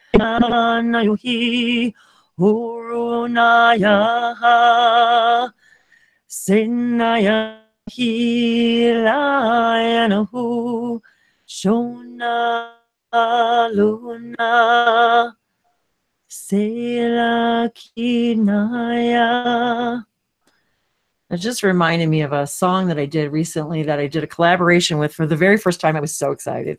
And we'll have to talk about this. Your Miguel and my Miguel. Miguel Mendonça wrote several novels. Being with the Beings, Meet the Hybrids, We Are the Disclosure. He makes magnificent lightworker art glass. I want to say lightworker art glass. I don't want to say it wrong. Anyway, lightworker art. And he also put music to one of my light language songs, and then we took some of my photos and made kind of a photo collage on it. And it was interesting when I heard this recording, put music. That's the first thing I heard, and the first thing I saw in my vision was that that shaman coming out of me, that Native American connection, if you will. And even my hometown translated into their language means little fort. And so I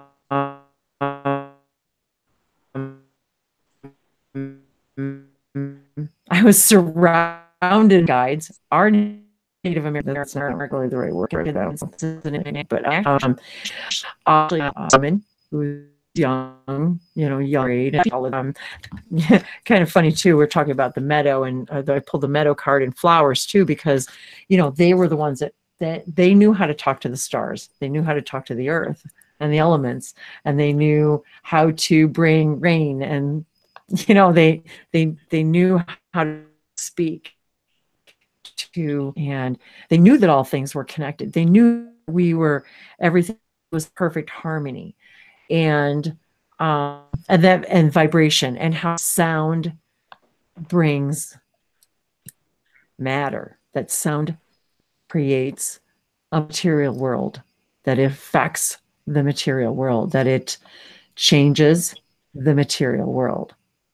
Just like we were talking about in our couple of hangouts ago, when we were talking about the automatic writing, and we were talking about spelling, the word spell and spelling. When you spell out a word, we're actually casting a spell, right? And yes, I know Alicia's like, oh, I never thought of that. I was, and I was just watching a video, like when I'm working in a lab, videos randomly play, and it was a whole video dedicated to casting a spell with words. And I thought of you right away because it went into knowing the base of the words, splitting words apart. So for example, contract, if you sign a contract, what is it? You split it apart, contract.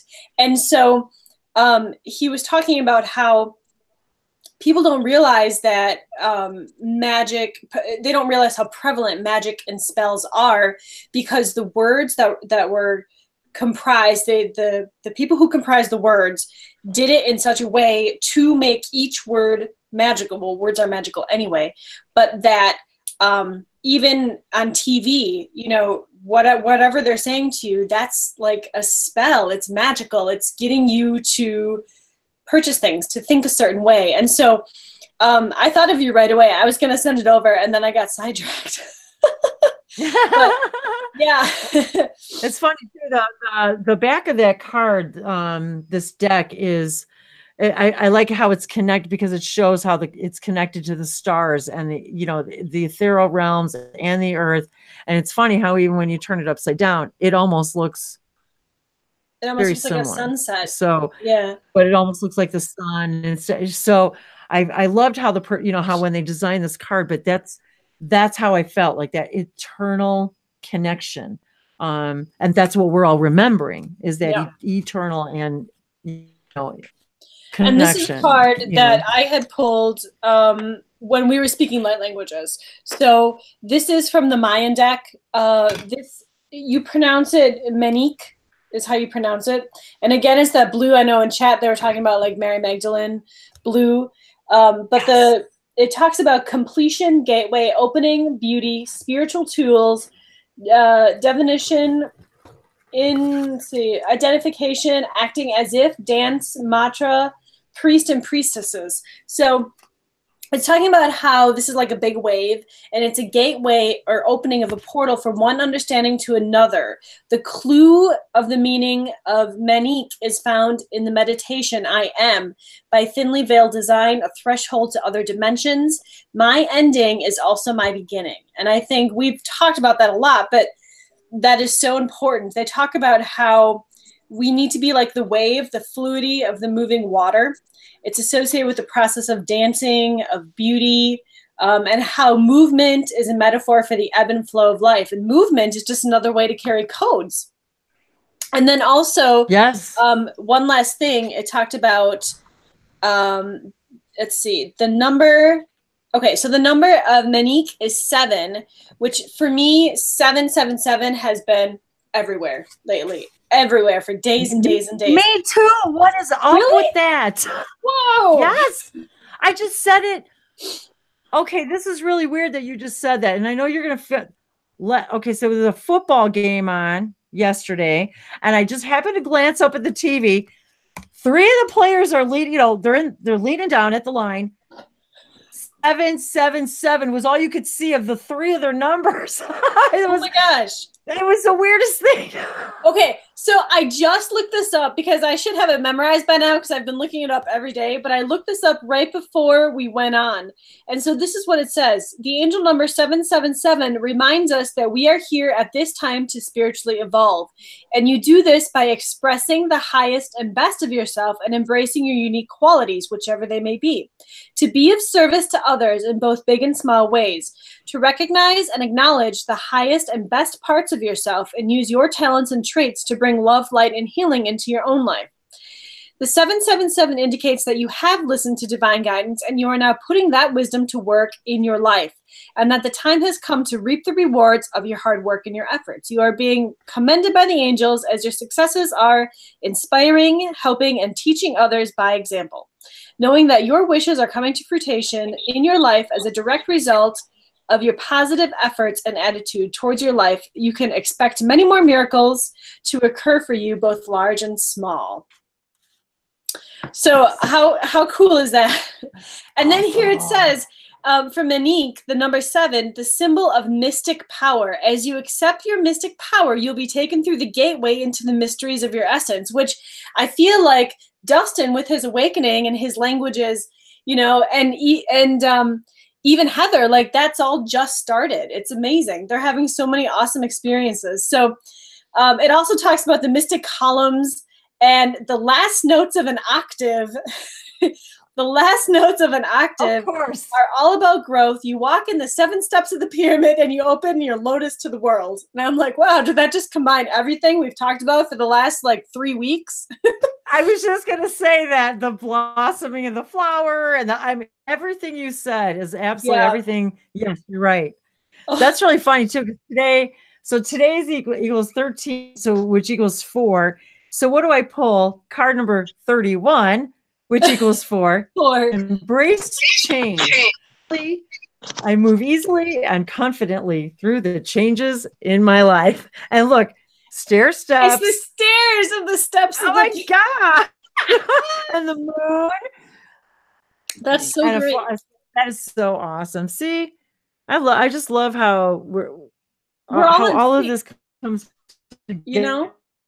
And the blue is the color. The blue is the color of electric magnetic waves upon which you surf through dimensions. I really like that. Yeah. Oh, I love that. And you know, it's funny because I got all my cards. I put them in bags. I took them out of the boxes, and so both of the cards are in blue bags. The Mother Mary. Oh, Niciato show. And you guys, I love. I was just kind of checking out all the chats too, and Oh, go ahead. I'll tell you. No, you can like check the chat, and I'll tell you guys another historical tidbit. So the blue that Wendy held up, and like even the blue up in the corner of her camera, is historically was such an expensive color for artists that it was reserved just for painting Mary's like robe or her cloak, or that blue that is associated with Mary. Yeah, it was so expensive.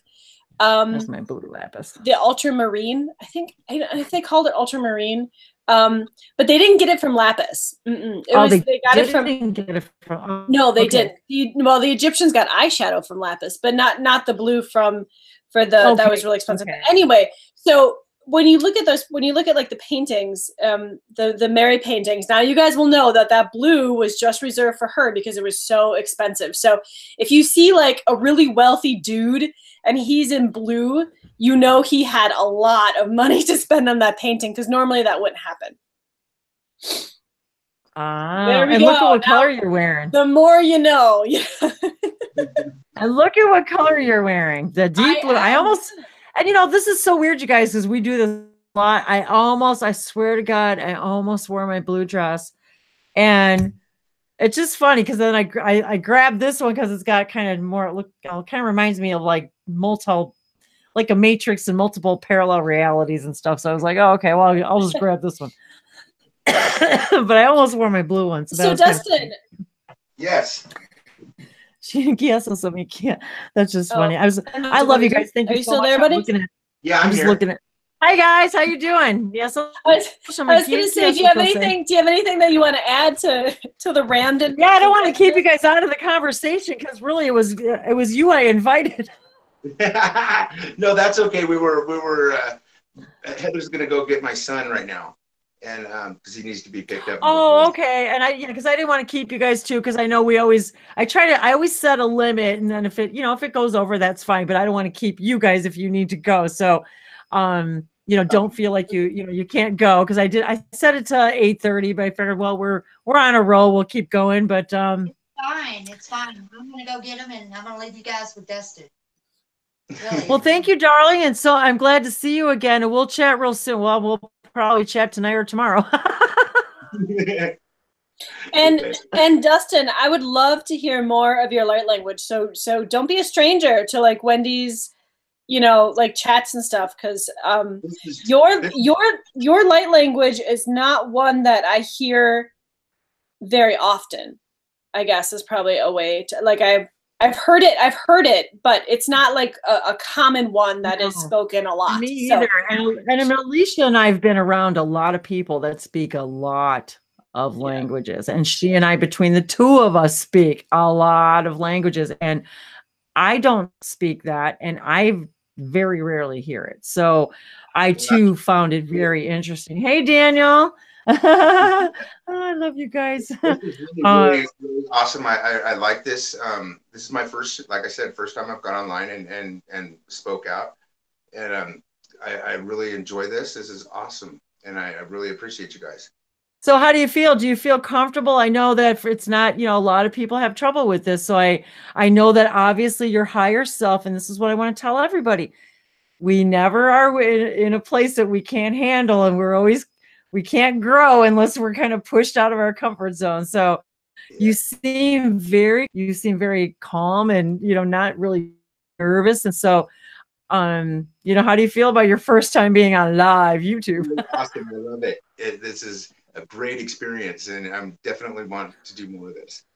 Yay! Well, see, I'm glad to hear that. And this is how Alicia and I can tell too, when we meet people who speak languages or want to speak them, how you can always just tell there's always just certain people that really want to do this, it's like, and so you can feel it in people. And I feel that with you, that this is really, really exciting for you. And this is something you really want to do. And that's how I know for sure, like when I met Heather, and then she and I got together the other day, and then she just happened to mention, that was the weirdest thing. We were just getting ready to like wrap up our conversation. She's, oh, by the way,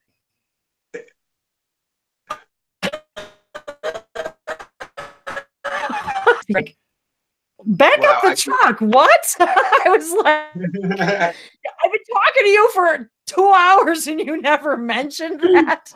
Yeah, it was really weird. It's like I seen her watching your video, and I understood what you were saying, and I said something to her, but I really resonated with you. I felt like I felt like we were almost in the same galactic family.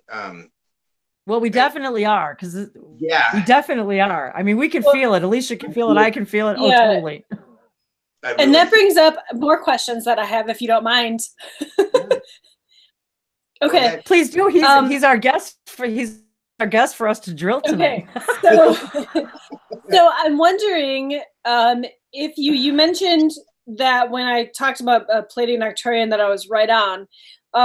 Have you asked at all about your galactic connections or your like galactic fractals or anything like that? Or like, are you, cause well, I brought up the whole DNA thing. I'm just really curious because I have a feeling about you, but I think we'll save that until we're not on live camera. But I'm just curious if you've asked any questions.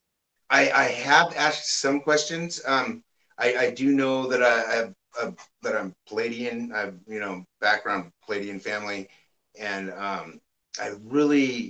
it's still pretty new for me though. Like I haven't really gotten into asking a lot of questions. I've just been receiving a lot of information.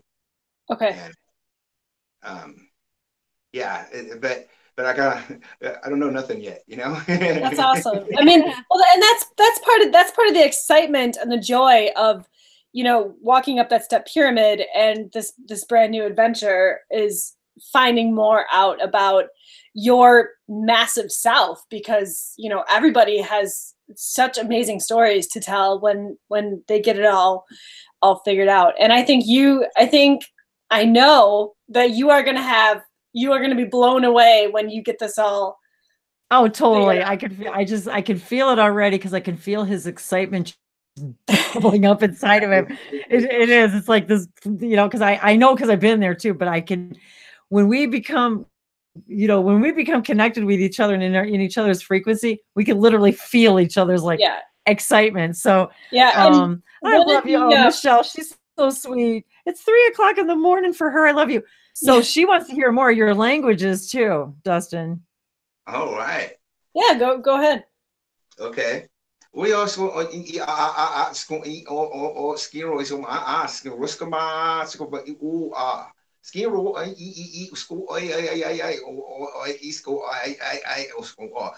I have a passage I want to read. Like,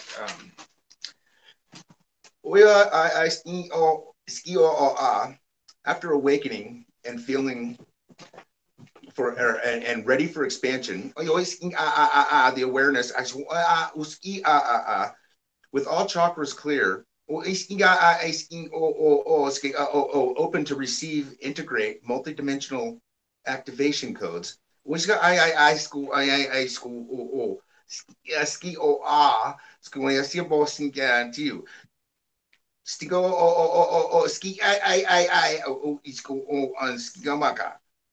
To understand everything of all that is, to integrate those codes and further them, and filter them through the solar chakra, and then place them in your heart chakra. To speak them through your heart.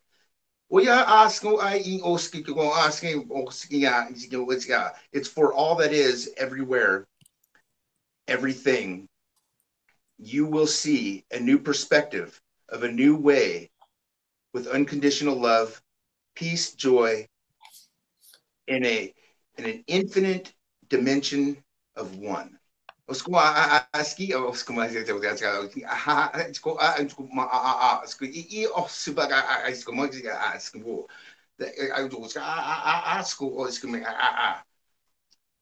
is basically, I was translating as I was reading, as I was speaking.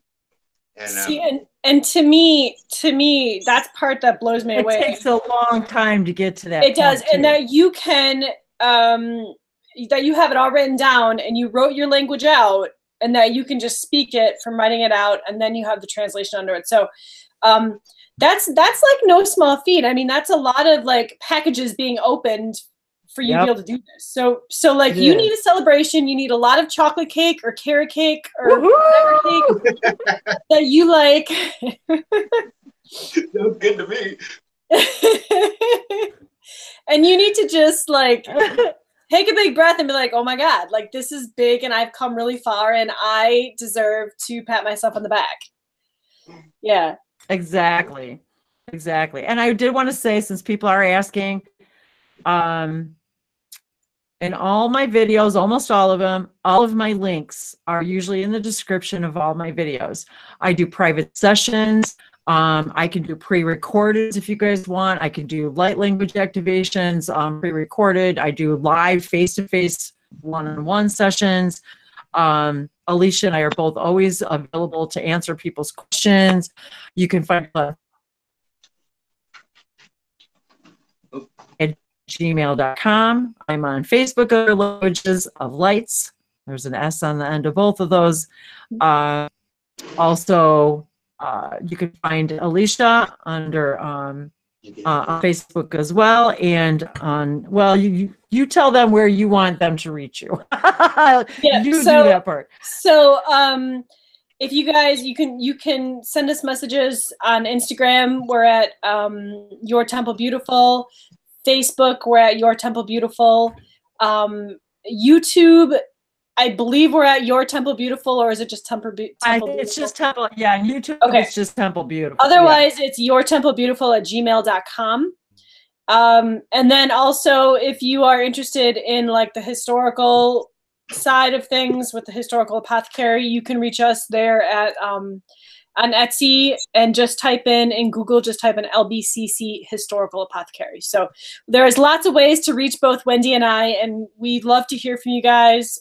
Just let us know, like, tell us your stories, let us know what you guys need from us. And we are more than happy to extend our gratitude and love and bright pillars of light. We just love doing this. We enjoy it. It's just, it really is just something we love to do. A lot of times it's impromptu. Sometimes I plan ahead. Sometimes I don't. I also do classes. Say if you guys want to get together, maybe you aren't ready to do a whole private session. We can do like, we can do a gathering of people, 5 or 10 people get together. We can do we can do little activation classes and things like that for very nominal fees, kind of thing. Not everybody can do a full-blown session. That's why I wanted to start making this accessible to everybody. I also wanted to have more of these open hangs where people can come in, share their languages. I think I really like that idea of the past life. The specific Egyptian, we'll go with like a specific Egyptian past experience night, and we can just all share our wonderful stories. Yeah, I mean, we have so many ideas. We're going to have a tea party, and it was funny because we were talking about doing a tea party the other day, literally where we were going to drink tea and speak languages and do cards and stuff. But so Alicia says, well, I read tea leaves. I'm like, you do? I'm like, okay, let's do a tea leaf reading party. All right. Yeah. And if you don't like tea, like we can teach you how to read coffee grounds. So tea or coffee grounds. We get like coffee too, or But so there's just so many different ways that we love to share this stuff. And so yeah, anytime you guys, matter of fact, and I almost forgot, I'm actually going to be, I should put the link, I'll put the link. I'm going to be on Facebook Live with Christy Warnick through her channel. On Facebook Live on Wednesday.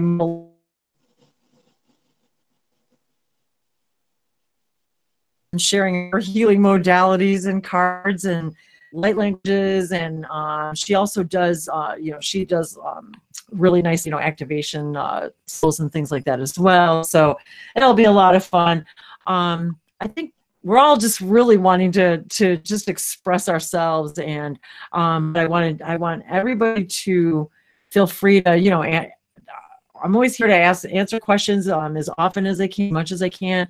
I do lead a very busy life, and so I do try to get back to everybody as quick as I can. I have lots of correspondence, as you might imagine, but yeah, I love it all, and I love interacting with everybody. I want to do everybody justice and getting back to everybody as often as as quickly as I can. And yeah, if anybody, all my links are below. If you want to find me in all the places, I don't spend a lot of time. Like I have an Instagram who would like to schedule a session with me, just email at languagesoflights at gmail.com. All my links are below. My PayPal links are below for anybody who wants to donate to my labor of love.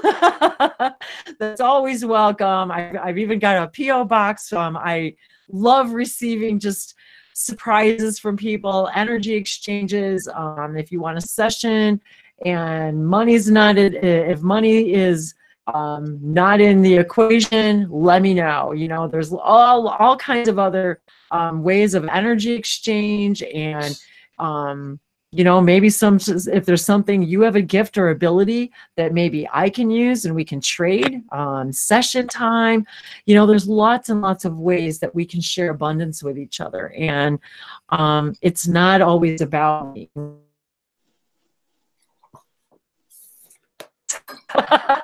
Because I live very rural. I don't have Wi-Fi here. I do not have high-speed internet here. So my Wi-Fi is all phone based and stuff. So But yeah, so every gigabyte helps. Every gift of a gigabyte helps, so that's always helpful. But that's not the goal here. Really, to share all of this and just have a beautiful exchange of energy. And this has been really a lot of fun for me too, Dustin. I love having new people who this is new for. I love hearing about just like Alicia. I like hearing about new experiences. We all are galactic ambassadors, and I truly believe, as I speak right now, that we have already had meetings together.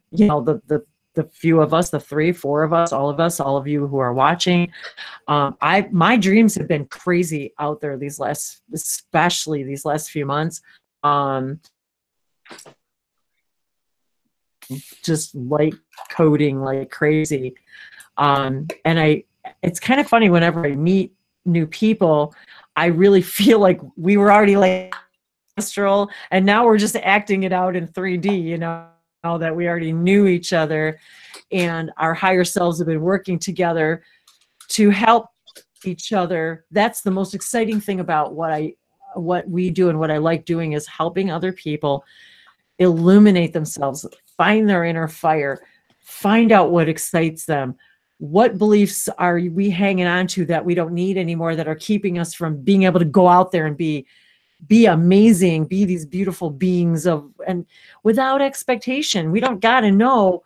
We don't have to know moment by moment. Oh, well, if I do this, where's it going to take me? Is it going to make me a living? Is it going to do this? Is it going to do that? That's not what this is about. It's about going into this without expectation and being vulnerable. It's about being vulnerable and saying, this is what I'm doing. And look at all the people I've met, because people were waiting, technically, waiting for me to come out in order for them to come out and say, hey, I've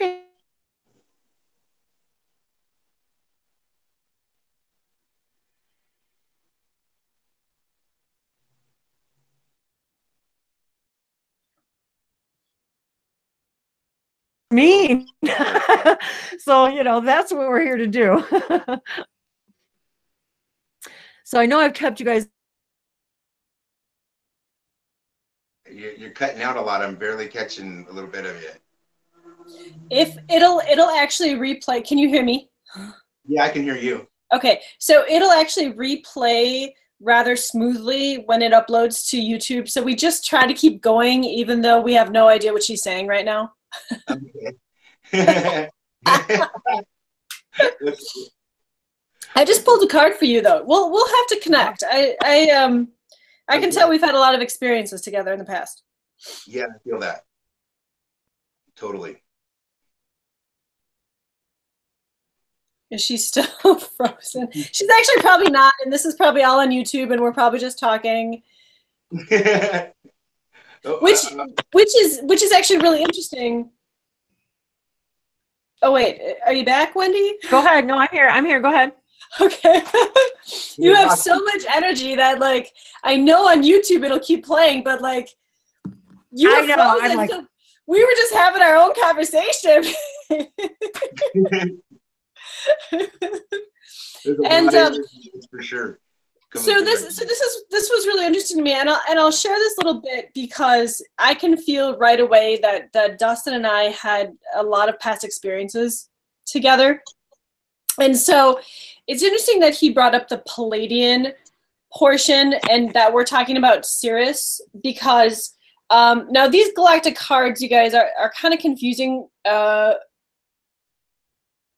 kind of confusing, but basically this is talking about a past timeline where Sirius was talking about saving humanity. And so I asked the question that I asked was, what was one of the most prevalent times that, like, Dustin and I shared in a past now, and it came up talking about how there's karmatic issues with Etherians when they were a young species because there was a major obstacle to surmount before they could mature, where the Sirians and the Palladians were on Earth at the same time in their galactic selves. They didn't have to, like, worry about, like, we do now, coming in like human bodies, where they were working to assist the upliftment of humanity through genetic projects. Wendy, how's that? Through the genetic projects, spiritual education, and protection from what they felt were negative influences working against humanity on the earth.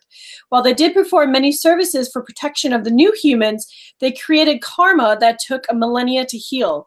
And some humans today who are incarnated at this time as Syrians still carry the habitual pattern of trying to save others. So from my perspective, I see Dustin as the Palladian working next to us, probably Wendy, you and I, because we were both there, as the Syrians with this project. And so, yeah.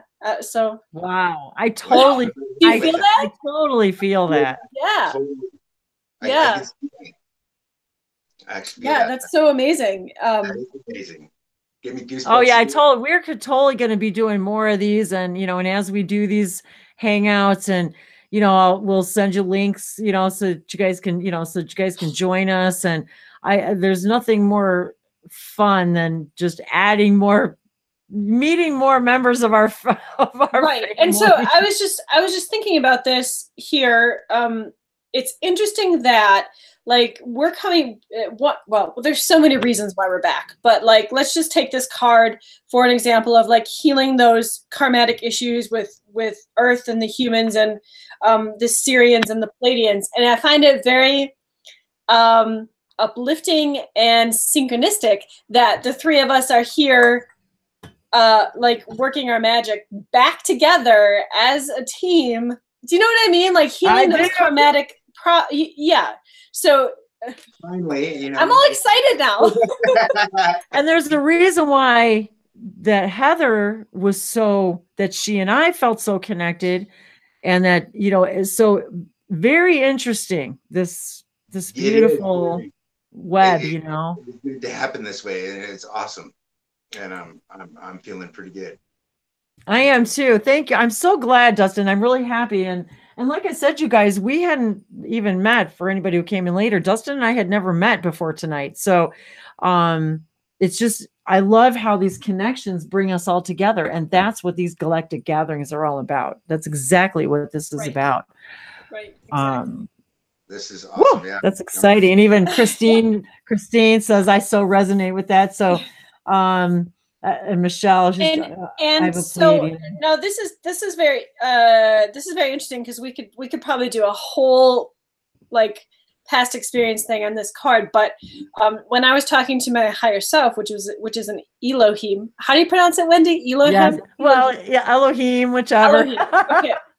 She was telling me that like with these projects on Earth and stuff, a group of Elohims were here for specific purposes, only of like the highest good, the highest love to help the humans. Like we never, there was nothing fishy going on, or like nothing like negative. And so I feel like there's the Elohim presence in this card. I agree with that. And one of the things that I discovered, which, I don't realize, I don't know why I didn't think about it at the time, but one of the things that I discovered in my own interactions and my own private sessions with other channelers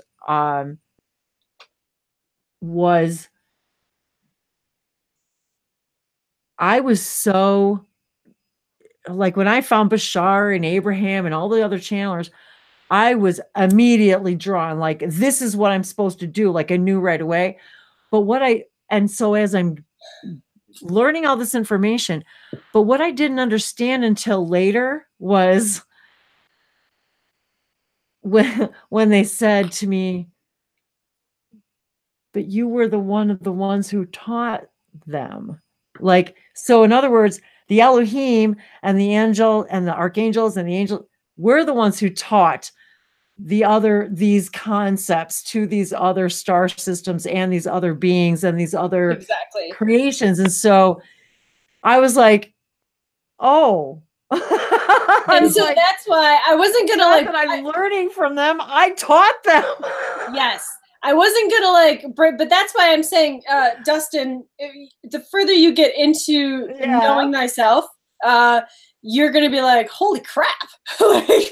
like yeah, wow. I really like that. Yeah. And this is, and what Wendy's talking about is what all connects it, which I wasn't going to like, you know, but that's good. It was meant to happen. So yes, I mean, and this is what's hard, you guys, the things that we don't always mention, like when we're in the shower and you get this message that says, you know, you are a divine guide and you came here to do this, that, and you're not supposed to, but you know, you are, and you know, we have been as humans, you know, been brought up to believe that we are not only not worthy, but what, me?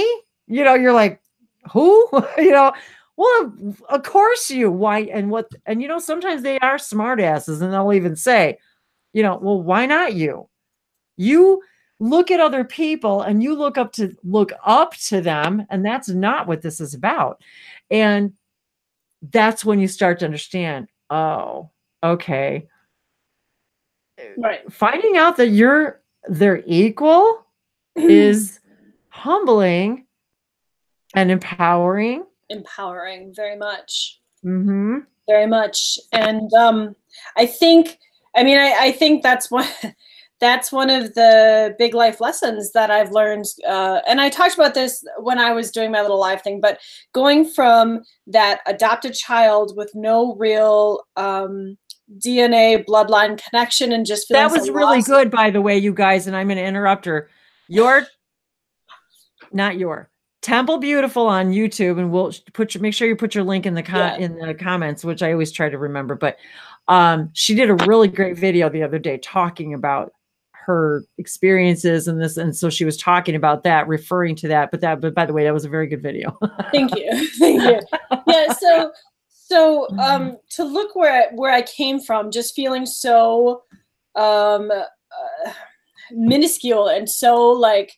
I mean, I didn't have parents that wanted me. You know how like adopted children feel, like they didn't want me. And so I got adopted into this family who like, they love me. I had a great childhood, but like that connection was missing. And just, you know, and then like coming to self and like realizing exactly what Wendy was talking about, that in this experience now, this is who you are, but the whole of you is pretty darn amazing. And so exactly.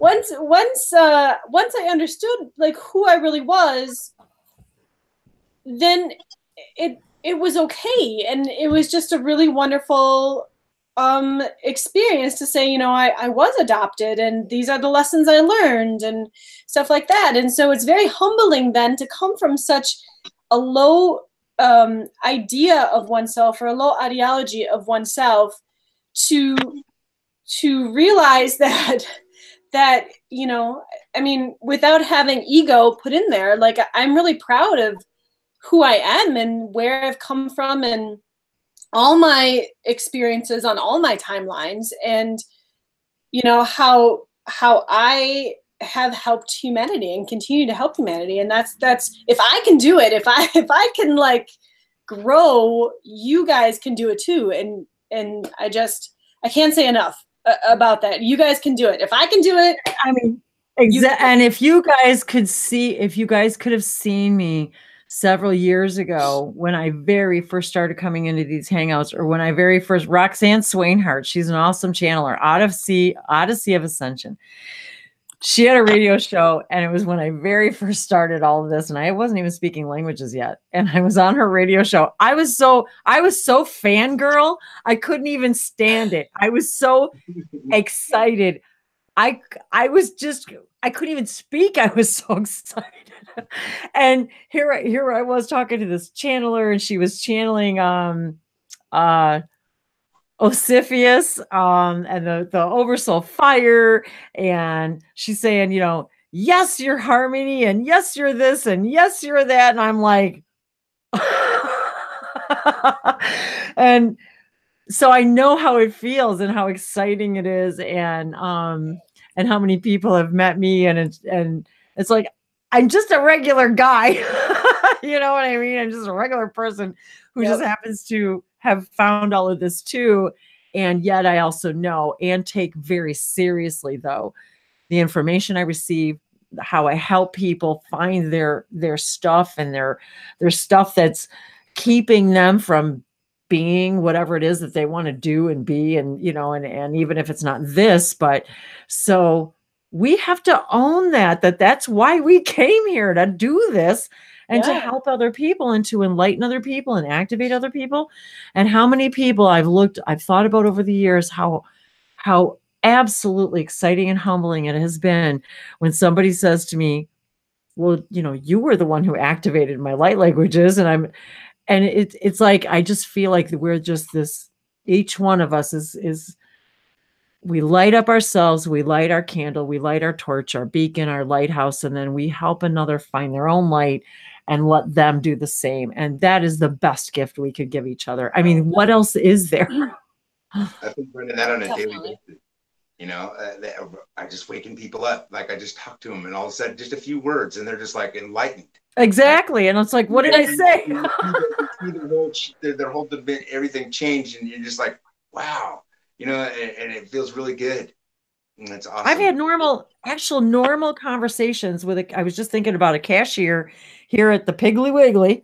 And it's like, and just like you said, we weren't talking about anything esoteric. We weren't nothing. It was just this normal conversation, but you could tell something changed in her. It was like her whole day and night, everything changed. And it was just this little conversation, but it was like, and I don't remember what was said but it was just a nugget. It was just like, you knew in that moment, that interaction with that person and that now was the absolute most important thing that could have ever happened to them and you in that moment. Absolutely. That's an awesome feeling. And that's a very awesome feeling when you're just going about your day, doing your grocery shopping, picking up potatoes and, and something like that happens, or the interactions that happen.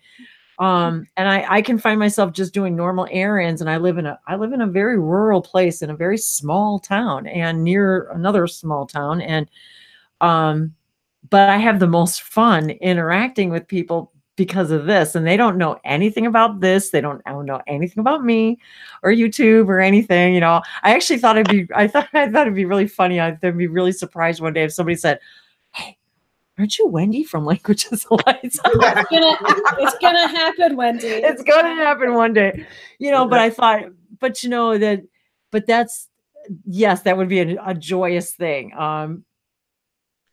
But that's the funny thing about it is that you don't even have to. Nobody even needs to know what we're doing and who we are for us to go change the collective. I find it so strange that people like it. It's one thing to say.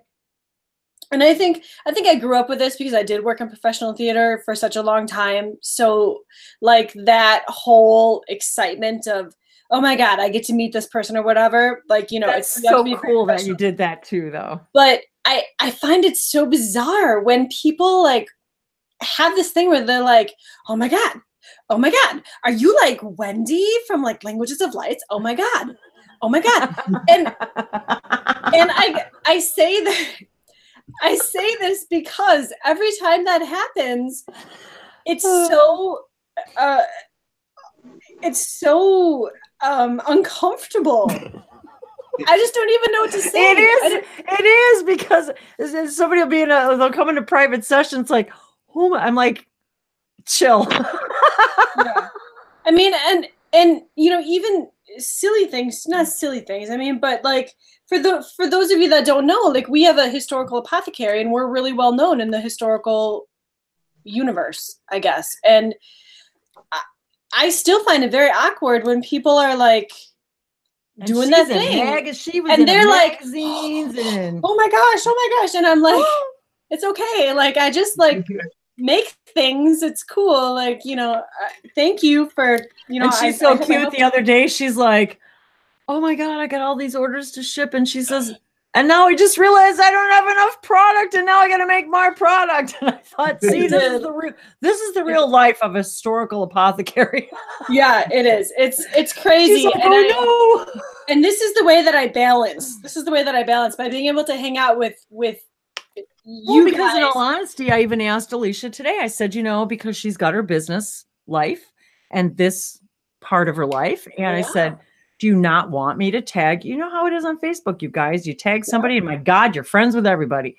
So, you know, I said, well, do you want me to tag you? Do you not want me to tag you on Facebook? Because there's that crossing of the line, the blurring of the lines. And do you want people to know? And believe me, I go out of my way to keep my private family Facebook page separate from my language. I had to post a post once that said, keep calm. Keep calm. I don't keep calm if I don't add you as a friend. And I had to do like a small video saying, you know, I really appreciate that you guys want to like be friends and everything, but I'm a really, really private person. And so my Facebook is really just for my friends and my close family, right. You know? And so that's one of the reasons I love you guys, because this is my other family and I don't have to deal with all that other stuff. Exactly. You know? So I really appreciate that you guys can just take me for who I am and just be chill about it. Hi, Heather. Yeah, we're still here. We got to say goodnight. I'm sorry. We're still, if you guys need some privacy, you can turn off your camera. We should probably go anyway. It's all good. No worries. Okay, good. So my son right here wants to say hi. Oh, hi. Yes. And say hi. He just got home. This is Michael. Hello, Michael. Hi, Michael. Hi, Michael. You're on YouTube. Live YouTube right now. Oh. You have a really great name. You have a great vibrational name. Thanks. You're welcome. Yes. I like your sweater. We happen to like the name Michael quite a bit. We do. We do. Well, that's very nice. So Dustin, is he familiar with your any of this? Yes. Yeah. He knows. I talked to him about it. Yeah, I'm totally open with him about it.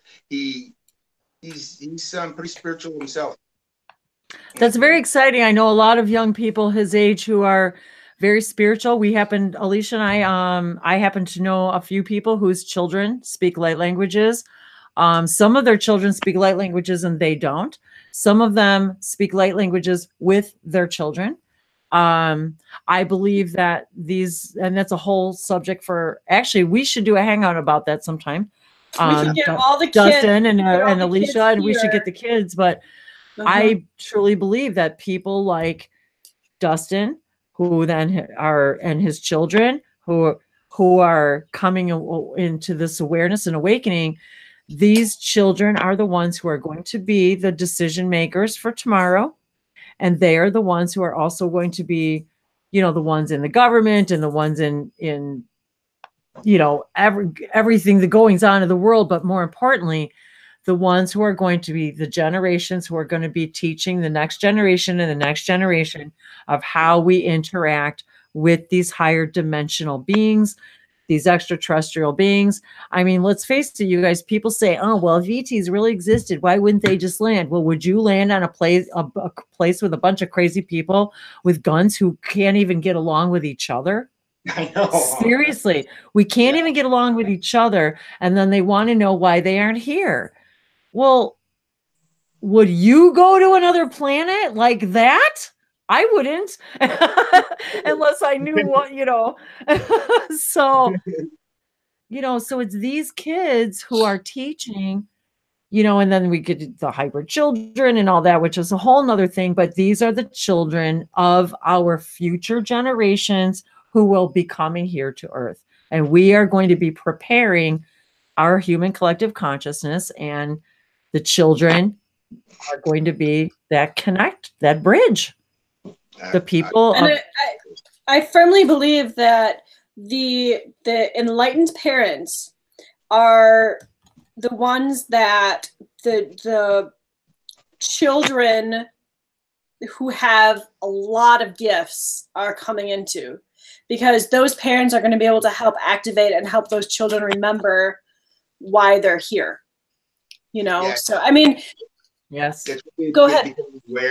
The awareness of the cycles, because we just are going through some stuff right now, you know, because of what I let happen, because one of my beliefs and things that have the way I raised him, and then we've changed things a lot now, and because of the awareness of Mm-hmm. where it was going, and because I didn't know before, but now I know. Well, and this is exactly, you didn't know, and how much, you know what, guys, our parents didn't know.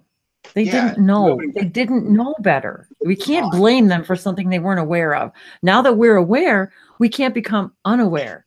So we have to act upon that new awareness and live in a new way. And I like that you said that. Now that I'm aware, we've changed. I don't need to hold on to an old way of being just because that's the way it was, or that's the way I think it should be, or that's the way my parents thought I should raise this child.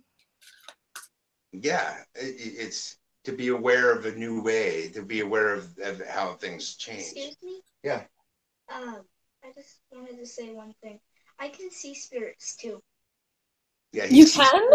Wow. That's awesome, Michael. Wow. You know, a lot of the kids that I know that are aware of this, they see spirits, they see the other T's, they see them in their dreams, they actually see them in their waking state. They are able to connect with them. Many children, as well as animals, can see these spirits that even we don't see. Because even though people like us that are awake, like me and Alicia, not all, you know, there's still that belief system with that. It's nice to say, yes, I would like my Pleiadian counterpart to walk in the room right now, but we also have to remember we might kind of freak out. We seriously might freak out. So, Michael, are you able to communicate with the spirits that you see? Yeah, I'm able to communicate with them too, and most of them I see are relatives, stuff like that. Like my dad opened a yearbook kind of thing with a bunch of pictures and said to point to Randy, which was his cousin. My cousin passed away, and we were like brothers, and he used to talk about Randy all the time, and I showed him pictures of Randy, and he didn't recognize him, and then I showed him a picture of Randy at 8 years old, and he goes, "There's Randy right there." He pointed it right out. That's wow. So Michael, do you telepathically just talk with them then, or do you just speak and they can hear you? More or less like thinking they kind of hear me. I used to have a spirit friend. He was a lumberjack. That's awesome. That's absolutely awesome. And so, man, I really love that. I hope you never lose that, Michael. Oh, I think it's just going to get better and stronger with him. That's really excellent. Has it ever frightened you in any way? In some ways, yeah. Oh, also, I can see animals too that have passed away. Wow, that's awesome. Are you able to communicate with the animals as well? No, but one kind of bad thing is that I'm starting to lose the ability as I get older, which kind of... Well, one of the reasons I think that your dad, that you guys have become more aware of this, and it's really funny that Alicia said, I hope you don't lose that ability. I think part of the reason why you're doing this is so you don't lose that ability. And one of the reasons why we're together today and why why we ended up in this hangout together was so you don't, not only do you not lose it, but that you develop it, and that your dad helps you develop it. And especially if it's something that you want. Now you can decide, like I've decided that some of the beings that have made their transitions, for example, are not necessarily always the people I want to interact with. You know what I mean? So you can decide who you do and don't want to. But I mean, if you're comfortable with it, that's perfectly fine. Yeah, go ahead, Alicia. Oh, can I ask how old you are, Michael? I'm 10. You're 10. Okay. 10. I was actually going to ask you, are you 10? Okay. And I think, so you're right. Like usually what happens is around 10 years old, but now that you guys are on a different thought pattern, it's very possible that it may still stick around. And just so you know, I had the same thing when I was little, and I didn't have anyone to talk about to it. And so if you ever have any questions about stuff that's going on, I am more than happy to listen and help you through it, because chances are you and I probably experience a lot of the same stuff. Okay? Okay. Also, all right. One more thing is yeah, go ahead. When I was really little in the house, and I had a bunch of spirits around me. They actually showed up in the picture. It's pretty cool. Yeah, I actually got a picture of all the spirits around him. All of wow, that's impressive. That's very impressive. When I click off my picture here, my video, you see that picture right there? Oh yes. That's so funny. There's people behind him. There's an angel behind him, and it expands out. And there's a bunch more out further out in the room. Yep. Like I saw that, and I was thinking the exact same thing, that these are spirits and angels, and that there's a good story behind this.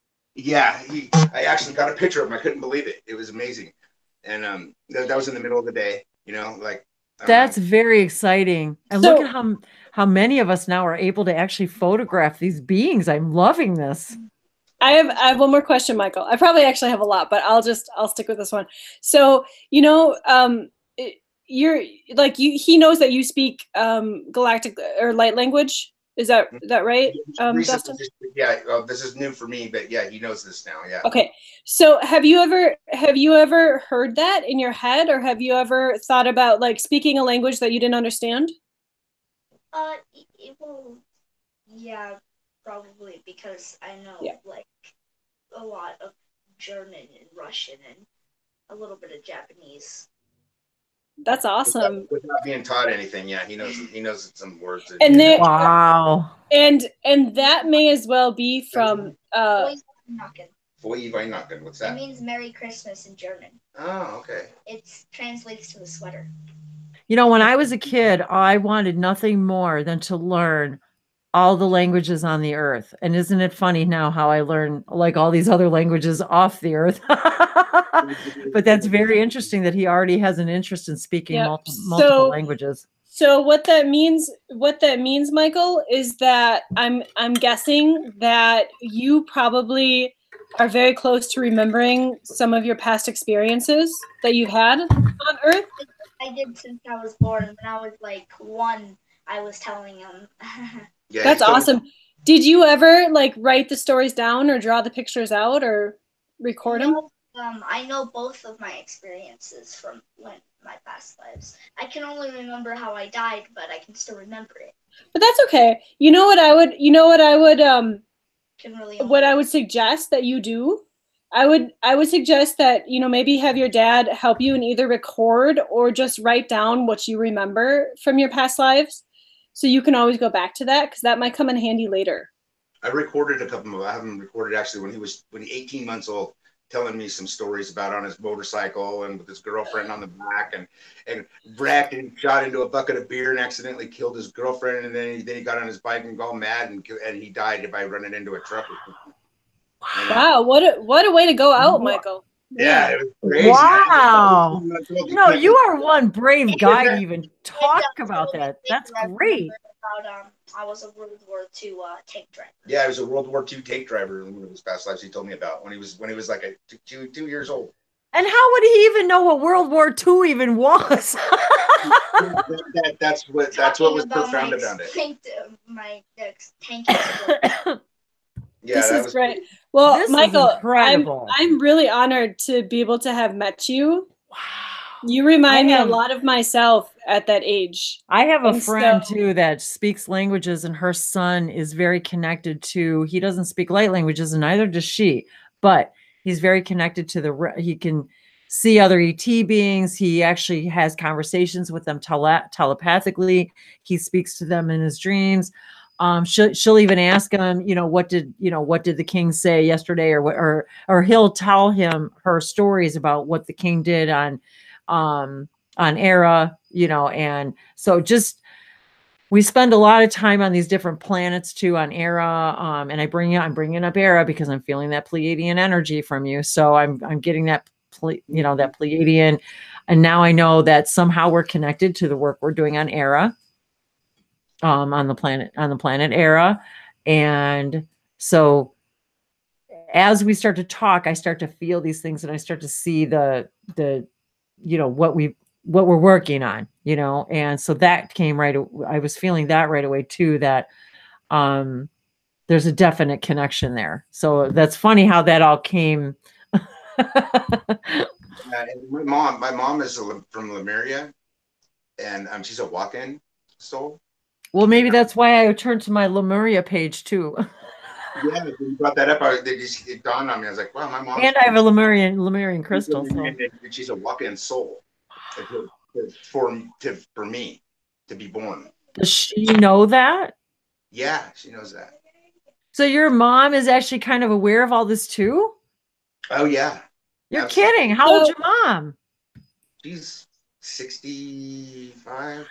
That's awesome. So I just want to clarify. So your mom had a walk-in, or your mother was the walk-in? She is the walk-in. She is the walk-in. Okay, that's what I thought. I just wanted to clarify. Yeah, she is Pleiadian. But that's awesome. And for those of you guys, walk-ins are not a bad thing. It's just an extra part. Michelle said she saw a ghost in the bathroom last night. She was supposed to pass away at that time, but the walk-in, her soul herself came in, walked into that body. Right. There has to be contracts in order for that. Contracts. There's to happen. It's actually hard to do. It's like you get to do and I think that would be. Are you writing this all down, Wendy? That would be another great topic, is walk-ins, because people are freaked out about walk-ins. They don't understand how it all works. And I was just listening to two people, Gigi Young. I was listening to Gigi Young talk about walk-ins, and I think Brad Johnson was talking about walk-ins too the other day. So very interesting that we're even talking about this.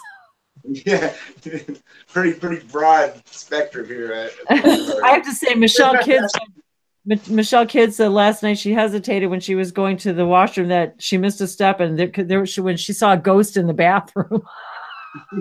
Okay, that would suck. I'd probably wet my pants.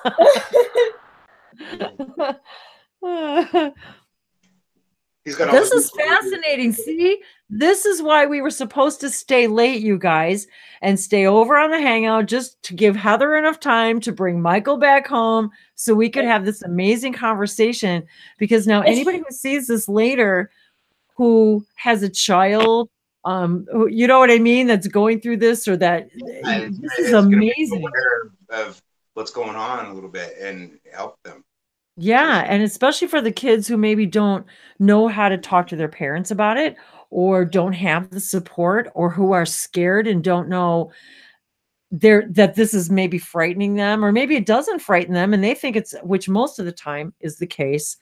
The kids think it's perfectly normal because it's perfectly normal. It's the parents who freak out and make it not perfectly normal. And then our children, like us as children, we close up, we close in, we don't talk about our experiences. We don't tell anybody about the imaginary friends that we're talking to, because we're told that's not real. That's not true. Yeah, I think the biggest key right now for everybody and everywhere in awakening and finding out who they are is really learning to forget everything that you've been taught. Because that's absolutely, take away all your beliefs. It's easier said than done, and but once you can strip those beliefs out of your being, is when you can actually create and manifest your whole life of everything you want, because there are no limits. But we believe that there are. Just like our friend Reiki with Will says, unlimit yourselves. Oh my God, Michael, you remind me of me so much. I love that he raises his hand because he has a question. I do this. And he's so cute. He's like, excuse me. I do that regardless of where I am, not just in school, but like if there's a whole bunch of people talking, I'll just stand up there with my hand raised and wait till somebody like stops and calls on me. What did you want to say, honey? I wanted to read this. I got a Halloween costume. Oh, you got a Halloween costume? Yeah. Okay. Ew, that's scary. Oh, wow. Look at that. crazy. Necklace and stuff. Oh, it's got the pentagram there. That's cool. Oh, that's awesome. You know, Wendy, Then the so best what? Vampire blood. You get that's a lot of blood, Michael. You should, Yeah. oh my goodness. He's got a neighborhood to handle. It's good that you have extras because you never know when it's gonna come in handy, right? So earlier today, Wendy, oh, go ahead, Michael. I was gonna say earlier today when I was downstairs, the other Michael popped in and I said, hey, like, what's going on? I don't know if you know, but like Wendy and I are gonna hang out again tonight. And I was like, you know, you don't have to come to everyone. He's like, I wouldn't miss it for the world. And so I wonder, like, if he totally knew that little Michael was going to be on. Coming tonight. No, we're talking about Michael Jackson here, by the way. Yes, that's what we're talking about. Yes. Oh, okay. Wait. So Michael, little Michael. What? Where's Michael Jackson? He's a good friend of Wendy and mine, and him and I have a lot of conversations. The one that created the moonwalk? Yes. And yes. Thriller. Yes. So if you see him tonight, you can just say, "Hey, Big Michael, how you doing?" Michelle says, we'll have to have, yeah, we definitely have to have Michelle Kidd in a hangout too, because she's my buddy too. Yeah. Michelle says, I thought I walked in as a year-old, but now I'm not sure what happened then. I died. Then I think I was reborn as me. I'm not sure. Would love to listen to a hangout about walk-ins, Temple Beautiful. So well, this is another reason why we talked about this tonight, because we need to have I would love to get her in to talk about her experiences, because I think me too. Yeah. So we'll do an actual, we'll bring everybody into the hangout so we can actually talk about the experiences and stuff, and that you guys can talk about this stuff. Because I honestly, I don't know a lot about it. I've always wondered if I was one. Have I ever been? Have I been? You know what I mean? You're gonna open it. Who the heck knows? I'm just. I'm pulling. I know. I mean, I'm not gonna say I know a lot about walk-ins, but it's been a topic of interest of mine for a very, very long time. Because someone actually saw a picture of me once and said, "Are you a walk-in?" And I had no idea what they were talking about. And I'm not a walk-in. I'm just weird. I'm just me, and I'm weird, and I'm proud. Weird. But I learned all kinds of information about walk-ins because I wanted to know if I was one. So I do have a lot of information to give. And I'm still not sure. I mean, and I've actually found, talk about history and what do you call antiques and stuff, but I've found photographs of other individuals that I know is me. I know she's me, and that's awesome. I know for sure. You know, and I know that's why I found the picture. Mm-hmm. And one of them was gift. Actually, both of them were gifts. I didn't even find them. They were given to me, and then they both said, "Oh my God, that looks just like you." So yeah, you need to create everybody listening, you need to create a doppelganger folder, and put all of your photos into the doppelganger photo album. I'll show you a couple of mine. Oh, she's good at it. She's always finding ones of her and her other. Well, people send me them now. And the thing with me is, because I am so galactic, I'm not very human, that if you've been following like Wendy and I, you know that I'm constantly changing my looks and changing my face and stuff. Like, it's not like I say, "Hey, I'm gonna like rearrange my face," but like it happens. So she's a true shapeshifter. At one time, I am a true shapeshifter. At one time, this looked exactly like me. It still does. Exactly. See, you guys though haven't seen her. Normally, she doesn't have bangs normally. So right. Normally she's got her hair. Well, you'll see on the LBCC historical on Facebook, but yes, she's usually got the historical, her hair's up, and she's got the period dress on, and you know, and all of that. So this one, now I taught in a 1904 one-room schoolhouse in this life for like 10 years. And so I have a picture of me next to her. And she is pretty darn close to the exact picture I have. And that looks just like the one. Looks a lot like it. So I have more, but they're downstairs in the apothecary lab right now. So yes, everybody must make a folder that has doppelgangers, and you can find yourselves throughout history. Okay, that sounds like a. Oh gosh.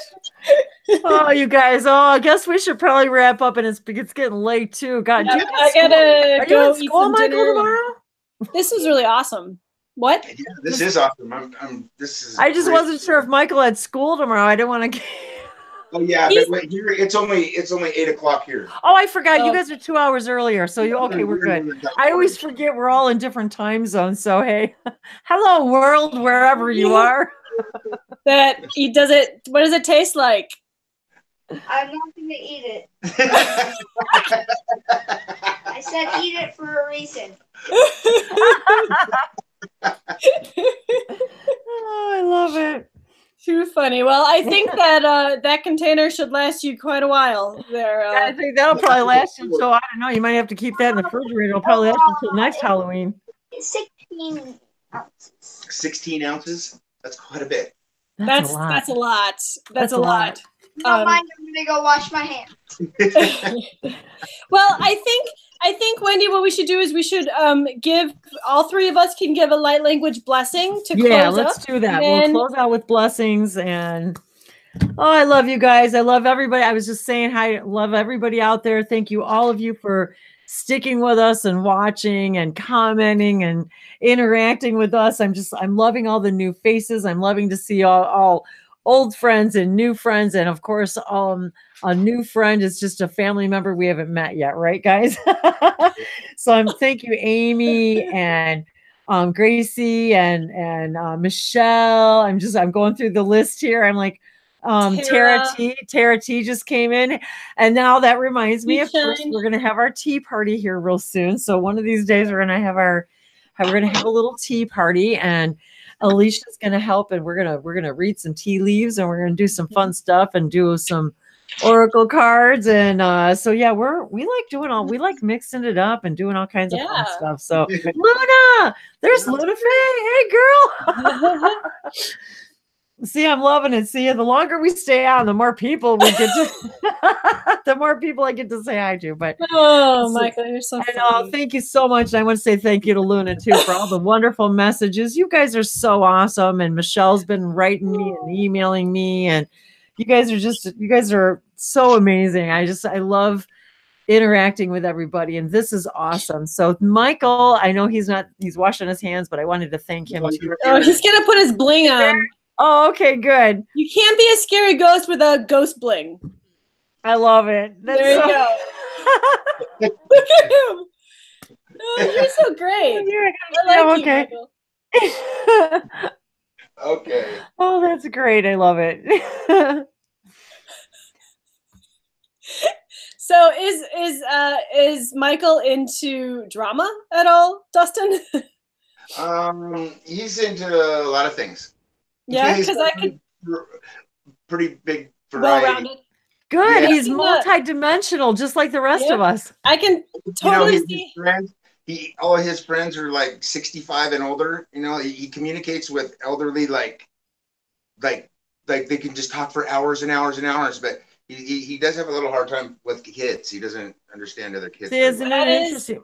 My sister's the same way. My sister's always had an affinity for elderly people as opposed to children, and I've always geared more to talking to children. So very interesting. And you never know, Michael his job may be here to actually help awaken or help elderly people. He's got a big future, I can tell already.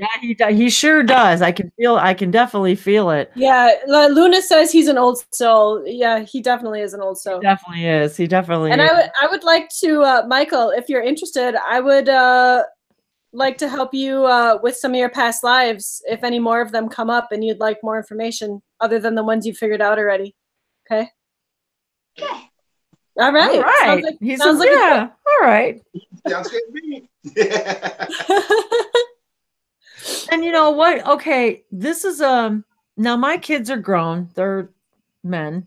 I have 2 boys. I still call them my boys, but they're men. I guess what I don't want to use the word advice. What comment could you make, maybe Dustin, for or even Michael, really? But what I'm looking for is, what about the kids out there who may come across this video, who I've always hesitated to talk to children in a, say, like in a private situation without an adult knowing what was going on. So, but what do you say to these kids out there who are 8, 10, 12, 15 years old, whatever, teenagers under 18, who don't have an adult in their life, in their family, who is aware of this? And how do we as adults reach out to these children without crossing lines? I know they're going to find us. I mean, I know that's how, obviously energetically, but what do you say to those kids out there who are experiencing this stuff, who don't have an adult to talk to? You could ask them to talk to the closest mentor that they have about it. Somebody they trust. Someone they trust. I mean, was there someone, Michael, that you would have trusted that, say your dad didn't know about this stuff, or maybe before he was aware or awake about this stuff, was there someone in particular that you would have felt confident enough to, or, trusted enough to go to talk about, okay, I see ghosts, No. I mean, there's only a few times I've talked to someone else about it, and that was only like one time because someone also could see spirits. And they had brought it up, another kid at his school, and so he brought it up. He saw what was it, a soul that was following her around and sucking all of her energy out of her. Yeah. And, wow. And so he talked to her about it. And did you ever help her let that? So she got rid of that energy, right? She got rid of it and then ended up moving schools. Oh. Man, this guy's got some major work ahead of him. Oh my goodness gracious. He's already doing work that we're doing. I know. And he's so chill. I removed that negative entity from her. He's so chill about it. He's got his bling on and his scarf, and he's like, yeah, like, I totally helped her. Like, it's gone now. Let's move on. He's like, whatever, that's cool. So, yeah, I like that. That's so great. I love it. This is this has been, see, this is what I mean. Every time we do this, it exceeds my wildest. I never have any expectations, really. Right? Yeah. I mean, really, who would have thought, so see what you did, see what you taught us tonight, Michael. but if there are any people out there who are, under 18 or whatever, who, you're not alone. This is normal. It's perfectly normal. There's nothing to be afraid of. Don't undo your connection. Don't lose it because someone else says it's not right, that there's something wrong with you, that you're not normal. This is what we're supposed to be doing. It is very normal for us to be connecting with each other. We unlearned it. And just exactly like Dustin said, once I unlearned and let go of everything that I believed, I was able to open myself. And now we have a whole new relationship. We have a whole new environment. We have a whole new awareness of who we are. And I mean, I see great things, great things out of both of you. I mean, I know Alicia, I mean, totally. I do too. Sorry if I interrupted.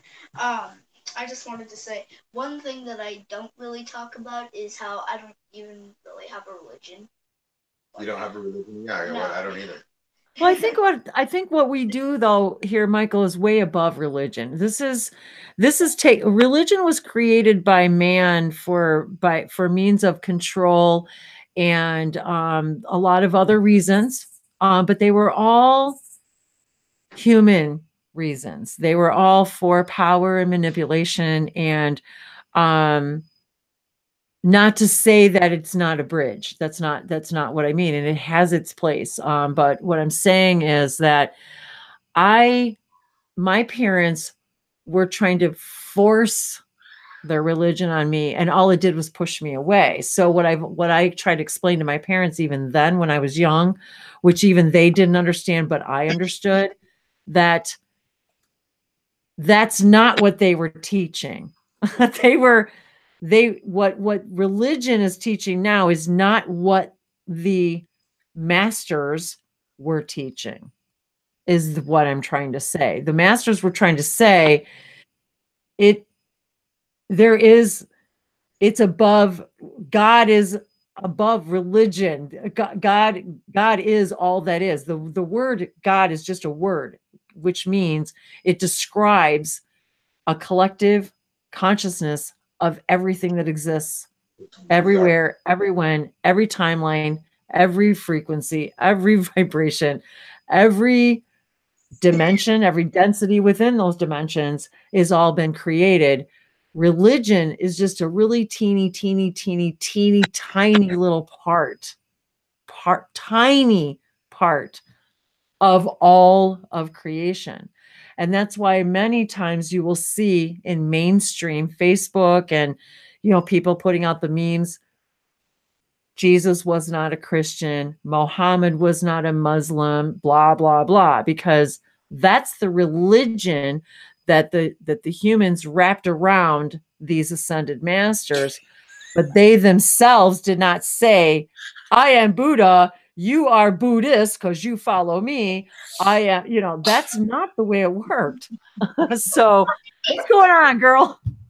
He's got his hand up the whole time. I just can't tell you how much this kid reminds me of me. Of you. And I just love him so much. And he's like, I want to stop. I want to talk. Will you stop? I just want to bring something up about the thing about when I helped that girl.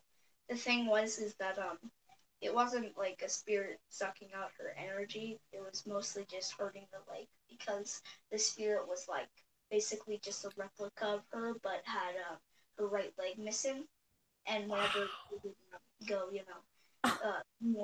less on the field, which is where the ghost, or not the ghost, the spirit would roam, her leg would start hurting. Oh, because the spirit was missing a leg.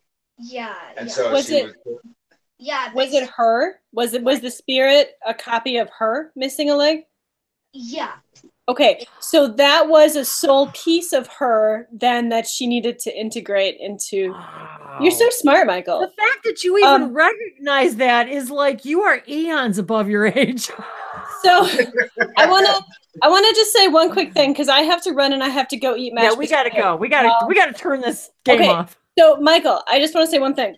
I think as long as you follow your heart and you don't listen to what other people tell you to believe in, and as long as you believe in what you believe in, you're going to be just fine. And I'm going to always be here because I love you very much. And now you have all of us. Yes. And you have a whole. So I'm gonna run, but I just want to say a quick blessing. And this has been such a wonderful hangout. I mean, I hate to run, but I also really want mashed potatoes. So God, yeah, we gotta go. I gotta go anyway. Okay. So I want to say I do have like one belief that's religion, kind of. It's just that I believe that there's an infinite amount of us and infinite amount of multiverses. So yeah, we can make a difference. Hey, that's my religion. But our overall, well, what I think is that our overall existence is only a millifraction in the entire universe. So anything we really do here, it may affect us here, but in let's say another planet, unless we're bombing another planet, then we're not going to affect anything in the entire galaxy. And basically everything that we do is like basically means nothing somewhere else, but it means so much to us. That's kind of why I don't really support many things I do. Wow. Got it. That's great. I mean, that's pretty that's profound great. statement from a 10-year-old child. I agree. It's pretty profound, and I think as far as my belief system goes, you are right on. You have a lot of valid points that I do believe in as well. So well done on that. Nice. Yeah. Next time. Little Einstein. Okay, so I'm gonna give you guys a blessing. All right, do your blessing, and we're gonna give blessings. We're gonna go. My team and my guides and my angels and my galactic family, so we can send out some codes and just thank you for letting us have this amazing time together. Duaxajuana, Hijolikuti, Wokamati, Yajuaja, Janata, Kiabuja, Bagianata, Lakua, Hanati, Kiku, Aikuanatiataka, Analikua, Piki, War, Dianata, Ishigualikanata, Tihihana, Qua, Ayabuja, Nadita. Bujlikua, Jumadata, Wukukia, Lojoja, Jija, Ganeza, Wozubunata, Kijamajaja, Kaana Shasi. Du guablia guatana, tu koha hishwa, pakana tukona tekana titia, takana kata tukotana teata kata takona teata, ikwashatia to bulushu teata nana, kikiwa to duoko teata shiananiata to supo, kikua matata. Ikiana tata yekulu tuo me hotia tata original tuo na mojanada kia satia to no mahatia ka leito no pozina na mo ko aniata kia pashata moasiata naniaha moja la tiata kuoma pajanata takanata. Namaste. Namaste. Namaste. I felt like that was totally all for Michael, so. I was talking to you, buddy. I was talking to you. You can tell. But it was for everybody. It was for everybody, but. I know. But I could feel a lot of messages in there for Michael. Actually, it was for both of you. Seriously, no, I mean, I did. It was a lot of different things, but there was a lot of information directed to both of you that had specific things to do with your work together, even the three of you and all of us. Well, one thing I do want to say is that well, thanks for talking to you and thanks for letting me join in. And you're welcome. Yeah. Also, next time I might be in a Halloween costume, so just. All right. Well, we like that. Hey. Yeah. Hey, this girl here, this girl Alicia, she's in costume all the time. I am. She's always in costumes. Oh, I love it. Thank you, Alicia. Thank you so much once again. Go eat your mashed potatoes, and thank you so much for tonight again. And always, it's always expanding and enlightening, and you always add just an amazing amount of multi-layers and elements and information and history and stuff I just have no idea about. Yeah, we make a good team. We complete each other, We do. We do. And that's what I love about this. I love it. We're all beautiful puzzle pieces. And thank you, Heather, if she's out there. Thank you, Heather, for introducing us and for mentioning this about Dustin speaking languages, and Michael for you being here with us. And I'm so glad that we stayed late and that you were able to join us. This has been, that whole element was very, very important, very informational. And what we did for the collective consciousness tonight was huge. And you too, Dustin, getting out there, getting your languages out there with us. I look forward to many more of these with you. And I know you're going to be out there doing this too. I could just tell in whatever way you do you, but I can feel that. I really can. I can just feel that this is just the very beginning. And Michael, oh my God, what a gifted soul. I mean, this young man, and I say young, but again, I know because I'm an old soul too. And I remember my mom saying to me when I was about 4 or 5, I don't know how to answer your questions. And you are a very old soul. So I get it. I can just imagine. Go ahead, Michael. I can see auras too. That's really cool. That's one of the things that many books, the Celestine Prophecy, I remember specifically, I remember them saying that once we started to raise our frequencies, we would begin to be able to see auras.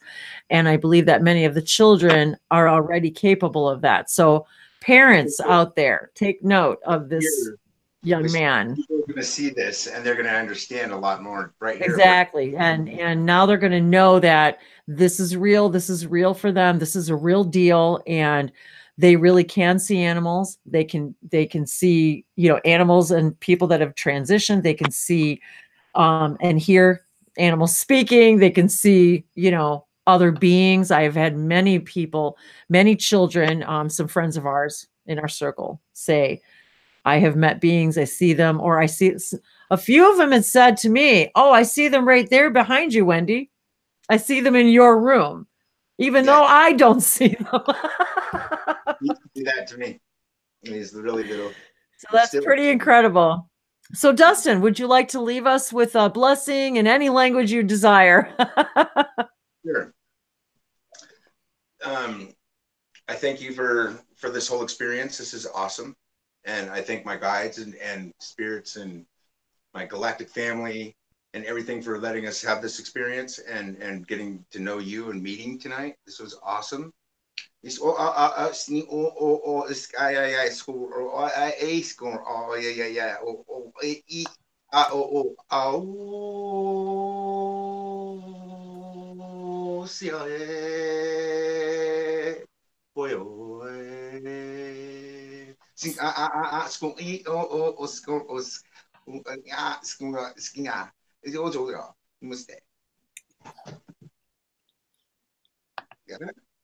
Namaste. Zozezome ashargina kilianto samarkina ki kiosa somakiano kola kokea. Sonosonomaniano kola komaisha chakaniano ko amoro shoshea. Sonosomarkila koniano kola usamolano malakoria. Sosomaniano kola kisono seta koshana kaliato seo.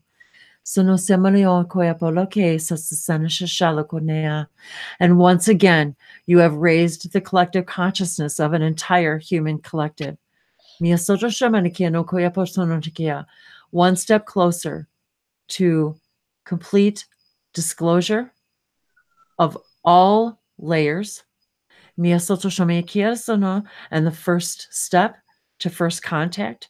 For each of you individually as well as collectively. For as each and every one of you interact in this way, you are sending signals and symbols and light codes of your own. Through your own aura, through your own love, through your own light, to all of the other fractals of you as a beacon to also the higher dimensional versions of you, as well as to your guides that are saying, I am ready. I am ready to know more of all that I am and to share this with the collective in order to raise this frequency to create a brand new version of this magnificent planet and all of you magnificent beings. You are supported and loved beyond measure. Your cheering section is dancing and singing with you now. For each and every one of these gatherings, we learn from you. You are our channelers. Nesoposhana kalianto somale hamoko, soshona kela sonose tasha, sonoshana ki sonose, sola halukia sone. It is truly a gathering of hearts. Mosonashana ki sonosala ki, alahala, namashakia, mahala, namaste, koshana. Thank you all for being with us tonight. Thank you all of you out there who have interacted, who have commented, who will watch this later, for this is your now and every now, and know that you are answering the call to your highest self, your guides, your angels, and all of the parts of you. You are already complete. You're just remembering now. You are already all that you need. Nia soto shonikia, we are each a mirror. Niasota alaki. Shanase taya. I love you all. Thank you. Mahala and namaste. Good evening, good love, good day, good night, whenever and wherever you are. Nashakya.